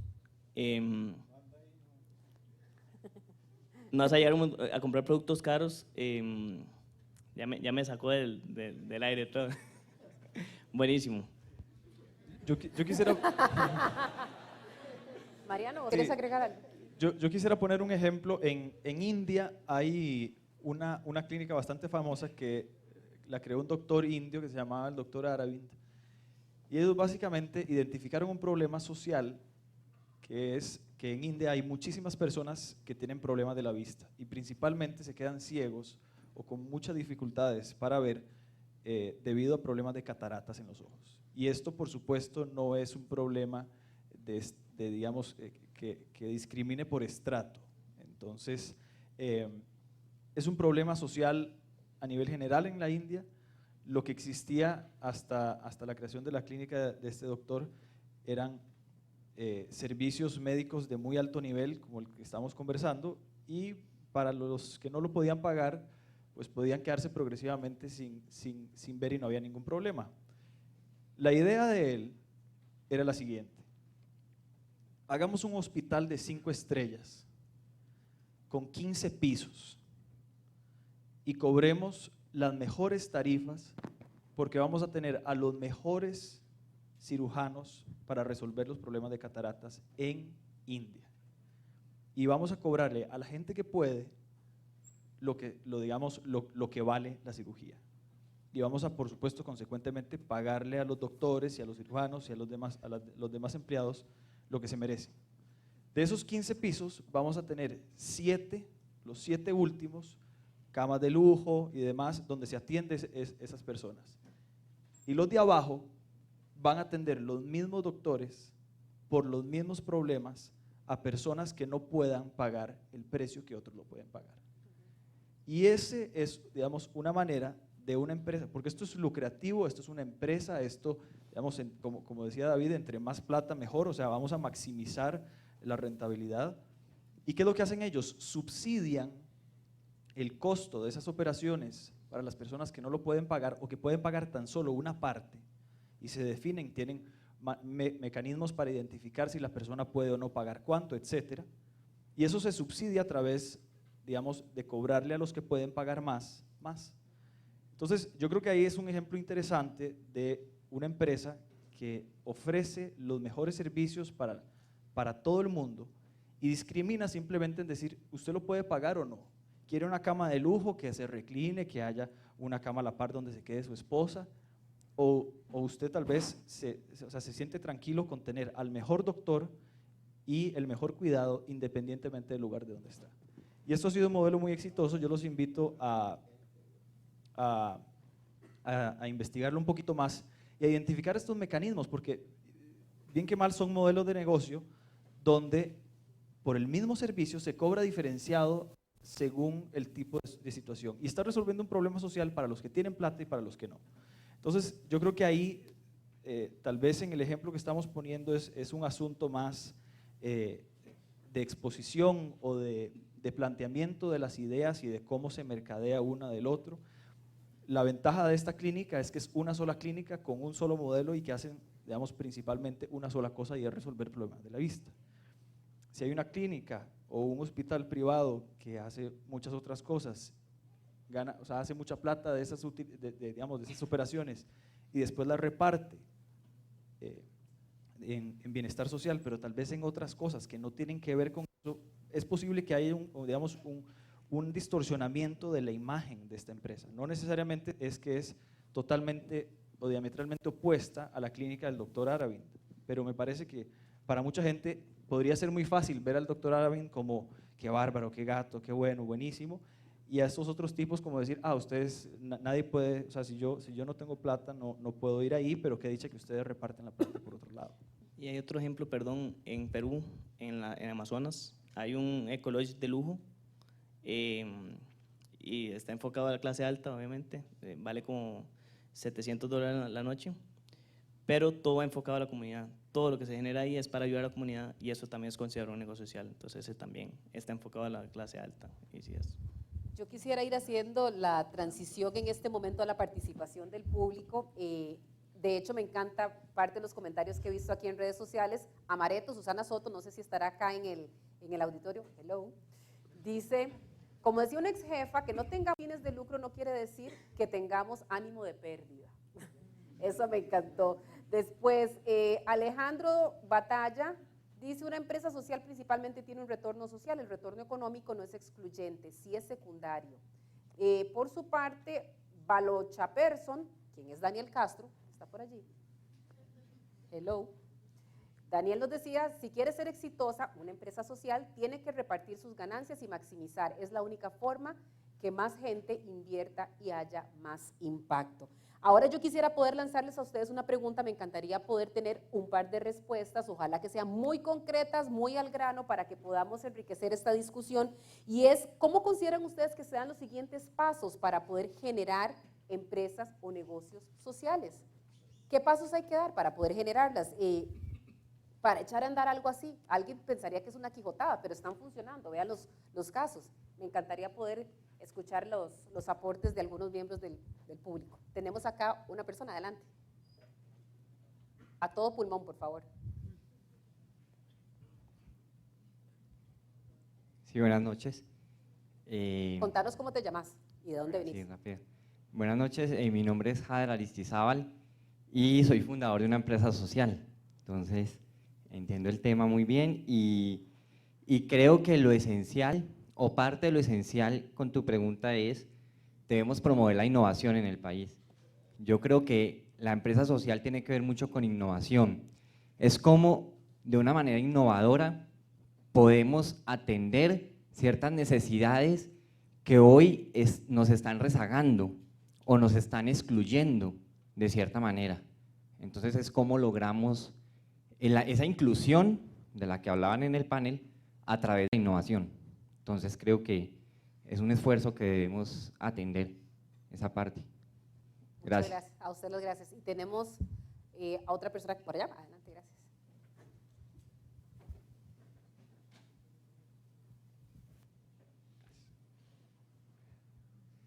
Buenas, me llamo Daniel Villafranca. Yo creo que como decía Eduardo, es muy importante para los próximos pasos poder cimentar bien lo que es el concepto de empresa social. En mi caso personal, yo hace como un año tenía la intención de aplicar la empresa que tengo como una empresa social, pero en la investigación que realicé en ese momento, la parte de los dividendos, lo que yo en mi concepto sentía, era que era directamente teníamos que invertirlos dentro del fin social, o sea que no podía haber las utilidades no se puedan dividir entre los socios. Entonces, en realidad siempre defendí ese argumento y aquí hoy me doy cuenta, los expertos, que en teoría sí debería haber, sí se podrían haber dividendos para los socios. Entonces yo creo que esa limitante o esa confusión puede desacelerar mucho el proceso o desalentar a personas, ¿verdad?, en dar el paso hacia una empresa social. Lo vemos mucho en los últimos años con los términos de desarrollo sostenible, de valor compartido, de lo que es responsabilidad social empresarial, que hay una divergencia en el concepto. Entonces creo que para la legalidad, como decía Eduardo cuando da el ejemplo del gobierno, es fundamental poder darle un concepto definido y sólido a lo que es una empresa social. Muchas gracias. Y una última participación de alguien aquí en el Puro Centro. Por favor. Buenas noches, mi nombre es Manuel Iglesias. Yo soy el fundador de una, bueno, está iniciando apenas, es una pequeña empresa social. Es más bien lo hemos visto como una fundación con ideología empresarial, digamos. La idea es promover la lectura en los pueblos de Costa Rica que no leen. El 50% de los costarricenses, según una encuesta del 2011, no ha leído un libro en un año. Y probablemente esas personas nunca leen. El impacto social de que jóvenes de 10 a 20 años empiecen a adquirir el hábito de lectura es gigantesco. Pero ¿cómo se mide? Entonces, para nosotros, ese es más o menos el siguiente paso, establecer formas para poder medir el impacto social en proyectos, por ejemplo, como el nuestro, digamos, el impacto potencial que puede tener si uno logró que 1000 carajillos leyeran un libro. Eso es increíble, para uno sería increíble. Ya tenemos una biblioteca en Pavones y ya estamos empezando. Y ahí se nos acercan, hay 4 miembros de la organización aquí, estamos muy emocionados y queremos hablar con todos ustedes un montón. Y me gustaría hacer un pequeño comentario, y es que tenemos que recordar que el Estado es la primera empresa social, es la empresa social por excelencia, es la empresa social de mayor impacto y la empresa social que tiene mayores recursos, mayor poder. Y acérquense a los procesos electorales, por favor. La democracia se hace ejerciéndola y nuestra generación no la ejerce. Y se ejerce por medio de los medios tradicionales porque nosotros no hemos inventado unos nuevos. Hasta que los inventemos no podemos quejarnos. Entonces, bueno, ese fue la cuña. Gracias. Muy bien, muchísimas gracias por esa participación muy valiosa. Y quisiera ahora hacer la transición hacia la parte de preguntas y respuestas. Somos un poco caídos con el tiempo, espero que ustedes estén muy interesados como nosotros en este tema. Para aprovechar los últimos 15 minutos, les voy a pedir que seamos súper concisos con las respuestas, por favor, para tratar de poder responder la mayor cantidad. Giancarlo Pucci pregunta a cualquiera de los miembros del panel, ¿cómo definen, ¿puede una empresa, esto me encanta a propósito de lo que preguntaba la última persona, ¿puede una empresa social ser pública y cotizar en el mercado de valores? Pública en el sentido de participar en el mercado de valores. ¿Puede una empresa social cotizar? Mariano. Yo no veo por qué no. Vamos a ver, digamos que tenemos un hospital que vamos a construir en nuestra empresa social y cuesta $100,000 construirlo. Y eso, digamos que tener el hospital y los servicios médicos nos va a generar cierto rendimiento, digamos, de $5,000 al año. Eso es más o menos un 5% de retorno de inversión, si lo vemos, digamos, en términos económicos, en términos empresariales. ¿De dónde sacamos esos $100,000? Podemos ir a decirle a una persona que nos lo preste o que nos lo done. Podemos también decirle a algún inversionista, vea, esto es un negocio social de carácter, digamos, con fines de lucro, obviamente estamos atacando un problema social y demás.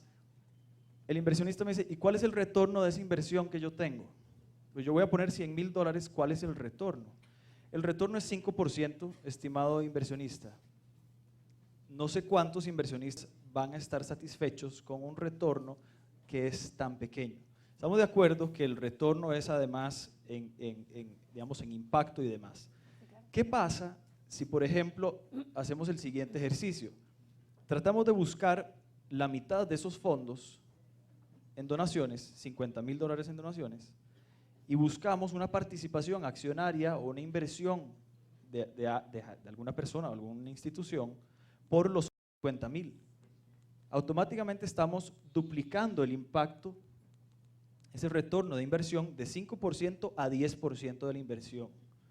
Y no solo estamos haciendo eso para el inversionista, sino que para el organismo que está donando o la persona donante, le estamos diciendo, solo necesitamos $50,000 para hacer algo que vale 100,000. Entonces, con lo que usted podría haber tenido 100,000, va a tener, digamos, va a dar 50,000 con el mismo impacto, y además usted tiene esos otros 50,000 para invertirlos en otra empresa. De forma que, en términos generales, yo creo que se puede cotizar. Yo creo que es importante mencionar y tomar muy en cuenta las inversiones. O sea, aquí ciertas cosas se mueven muchísimo con plata, y si no lo logramos hacer de manera atractiva, va a ser un poquito complicado para algunas alzar vuelo. Eduardo quería abundar en este tema. Sí, nada más dos cosas rápidas. Está todo el tema de lo que se llama impact investing o inversión de impacto, que se generan bolsas de inversión alternativas, ¿okay? Que no es la bolsa tradicional, sino que es una bolsa en donde inversionistas saben que su retorno no va a ser solo monetario, sino también social. Entonces, tenemos que distinguir, cuando hablamos de bolsas de inversión, número uno, entre estos dos tipos, inversión anual e inversión de impacto. Y después, a mí me gustaría, digamos, ser un poco estricto, o poner cierto límite y demarcar que las empresas sociales, hasta donde yo entiendo, pertenecen al tercer sector, ¿okay? A la economía solidaria, a la economía social de mercado. Esta es una economía en donde hay cierta libertad de intercambio de productos y servicios, pero siempre se tiene en cuenta que la distribución de utilidad es limitada y siempre está supeditada a un bien social y económico superior. Entonces, yo no quisiera que una empresa social se convierta en una empresa privada con una conciencia social. Eso está bien, ¿okay? La empresa privada con conciencia social está genial, necesitamos más empresas así, pero la empresa social es algo que pertenece a un sector diferente. Eduardo, te preguntan también dónde está el límite entre la responsabilidad social empresarial y ser una empresa social. Sí, hay mucho traslape entre las dos, tienen objetivos comunes, no son necesariamente mutuamente excluyentes. La responsabilidad social lo que busca es, por lo general, mitigar impactos negativos y tener, digamos, cierta orientación de triple utilidad social, económica y ambiental. La empresa social dice, ok, yo me rijo por el corazón, mi misión determina todo lo demás. Ahí nada más para ampliar un segundito. En una empresa que estaba haciendo consultoría, es una transnacional bien grande, y para que se una idea, parte de la estrategia de responsabilidad social empresarial de ellos es crear una empresa social. Entonces están haciendo una inversión gigante en todo lo que hacen muy bien, y además, aparte de eso, quieren hacer una empresa social. Entonces creo que va muy de la mano, y también dependiendo de quién la haga y en qué etapa esté. Si es un emprendedor es diferente que si es una transnacional, obviamente. Dina, te pregunta, perdón si no digo el nombre correctamente, Tusayan Anasasi, ¿cuál ha sido la motivación personal detrás de la decisión de fundar una empresa social como Deportes para Compartir? Más allá de ayudar a la comunidad, ¿existe alguna experiencia personal? Te preguntan. Yo creo que toda mi vida, desde que soy niña, me han literalmente fascinado los niños, y desde niña pues fui muy hiperactiva o con mucha energía. Entonces entiendo muy bien que los niños de repente tienen mucho que aportar, y a veces se califica como que tienen algún déficit de atención, etcétera, en vez de que pueda florecer todo el potencial que pueden ofrecer. Entonces, pues a mí me hace mucho sentido trabajar con el recurso más valioso que yo identifico, que es la niñez y la comunidad que rodea a niñas y niños. Sí, es como una motivación que se nutre todos los días, y cada vez me sorprendo más de lo importante que es y de lo útil que me hace sentir a mí como persona, y creo que todo mi equipo comparte el sentimiento de estar formando mejores ciudadanos desde la niñez. Gracias, Dina.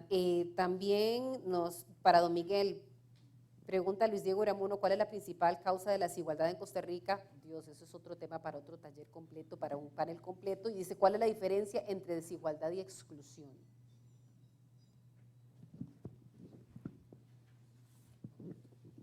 El origen reciente de la desigualdad en Costa Rica, digamos, comencemos por ahí, éramos un país de los más iguales, digamos, con mayores niveles de igualdad en América Latina, lo que no era mucho, porque la verdad que América Latina es la región del mundo más desigual, ¿verdad?, donde las desigualdades son mayores.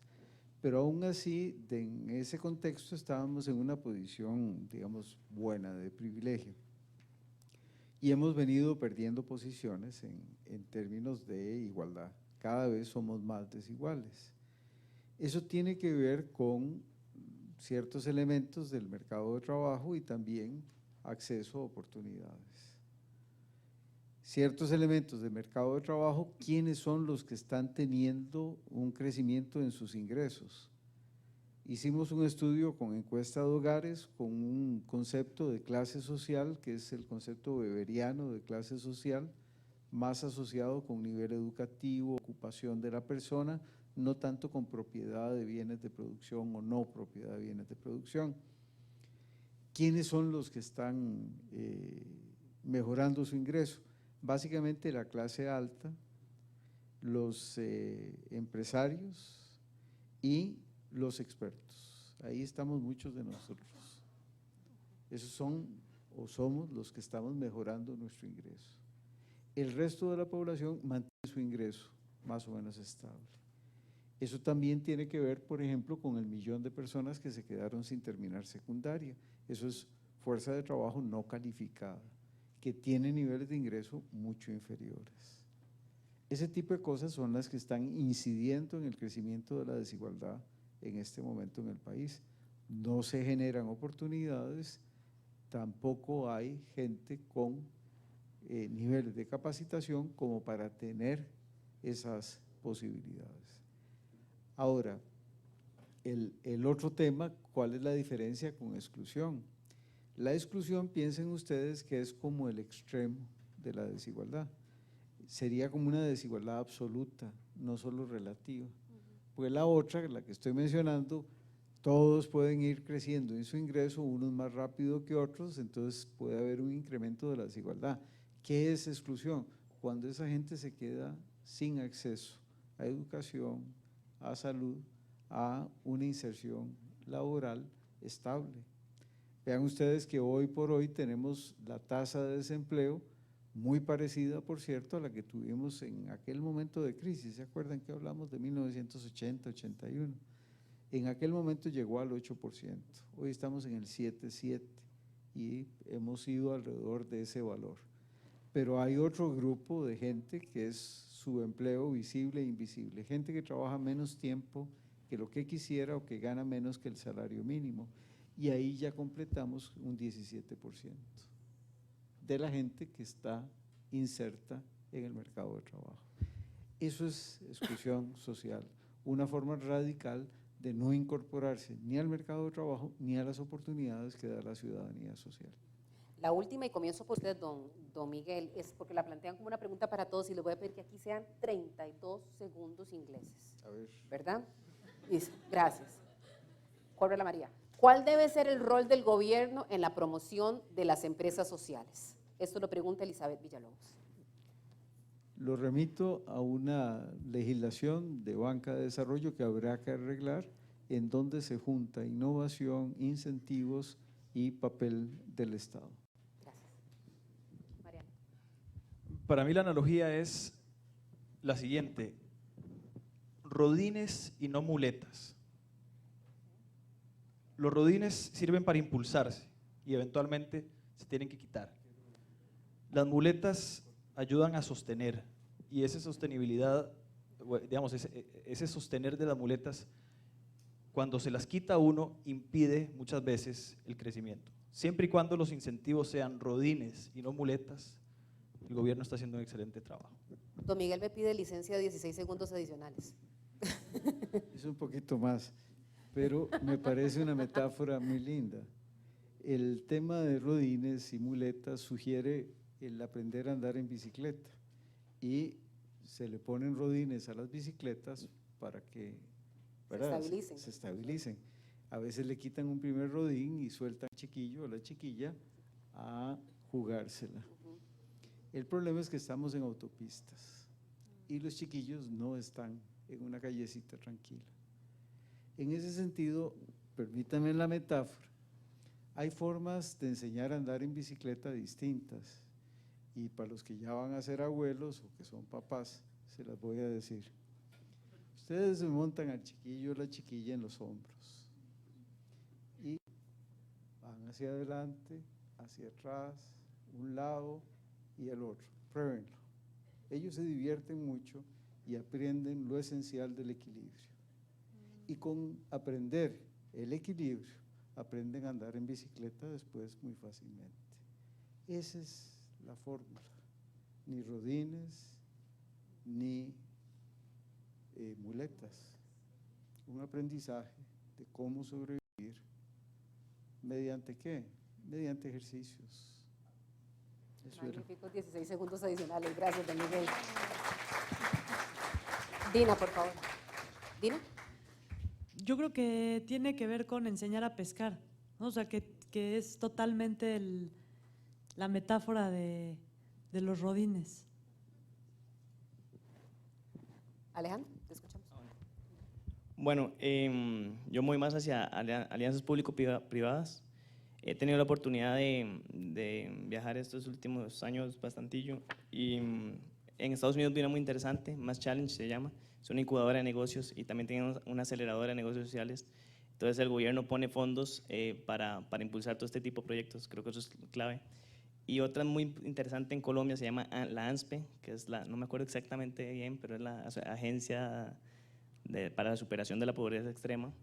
Y es un empresario que se retiró y la está liderando. La están liderando como una empresa y están haciendo cosas increíbles y están haciendo alianzas con diferentes empresas y toda la cosa para impulsar proyectos que erradiquen la pobreza. Y solo una pequeña aclaración que me sacaron de base ahora en público. Cuando me está refiriendo que no pueden comprar ecológica, es la base de la pirámide. Si te dicen comprar un inodoro o comer, la base de la pirámide come. Entonces, en ese caso, tu mercado meta estaría subsidiando eso. Entonces, solo la aclaración y gracias. Eduardo, por favor. El rol del gobierno, esa es una pregunta que yo tengo y no tengo una respuesta. No, en serio. Bueno, eso es parte del ejercicio, continuar la discusión precisamente para ir construyendo respuestas. La idea no era llegar aquí a una definición cerrada, definitiva, es una construcción. Roy aquí me preguntaba, yo no soy parte del panel, nada más soy moderador, pero ¿es sostenible una reputación corporativa de una empresa que parece social, pero en el fondo no lo es? No. Eso es como un globo. Sube, sube, sube, sube y al final después termina bajando. Y bueno, un ejemplo, un narcotraficante que finalmente construyó casas para toda una comunidad, socialmente tuvo impacto impresionante, pero nuevamente no fue sostenible, no fue sostenible. Para poner un ejemplo afuera, ¿verdad?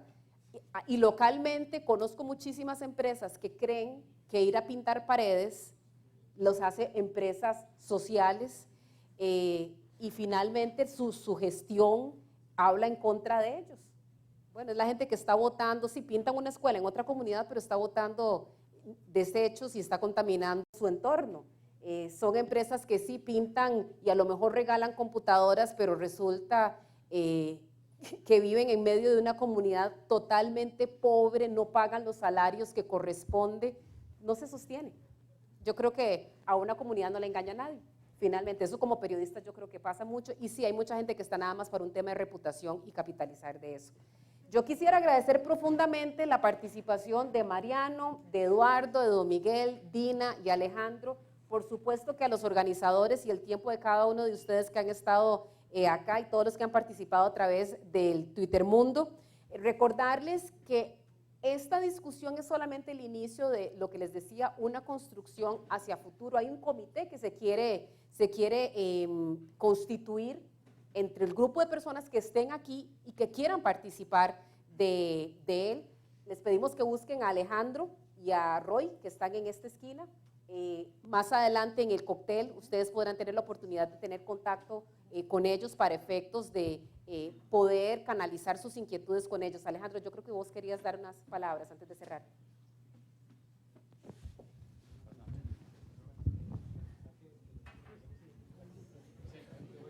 Y dame campo.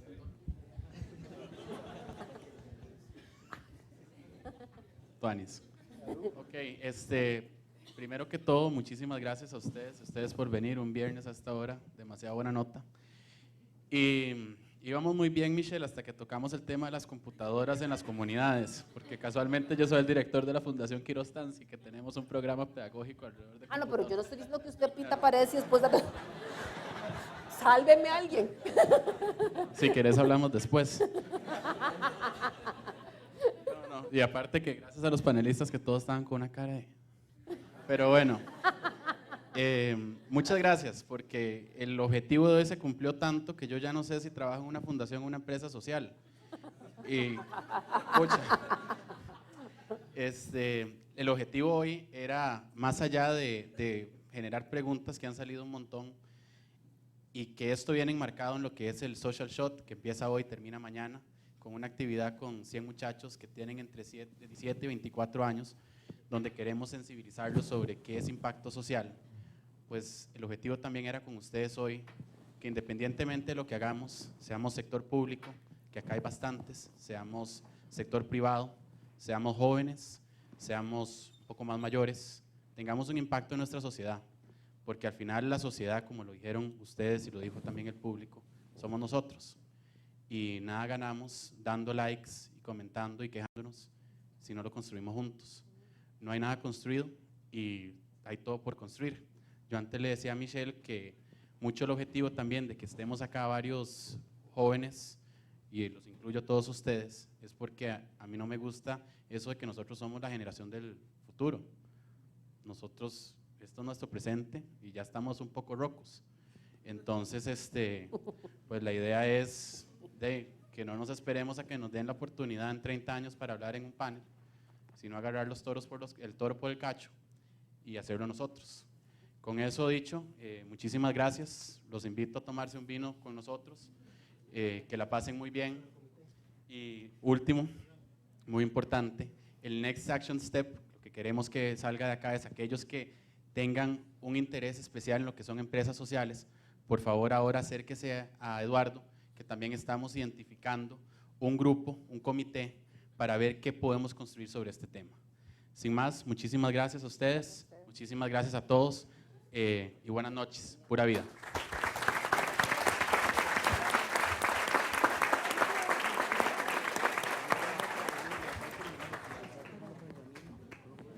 La sección de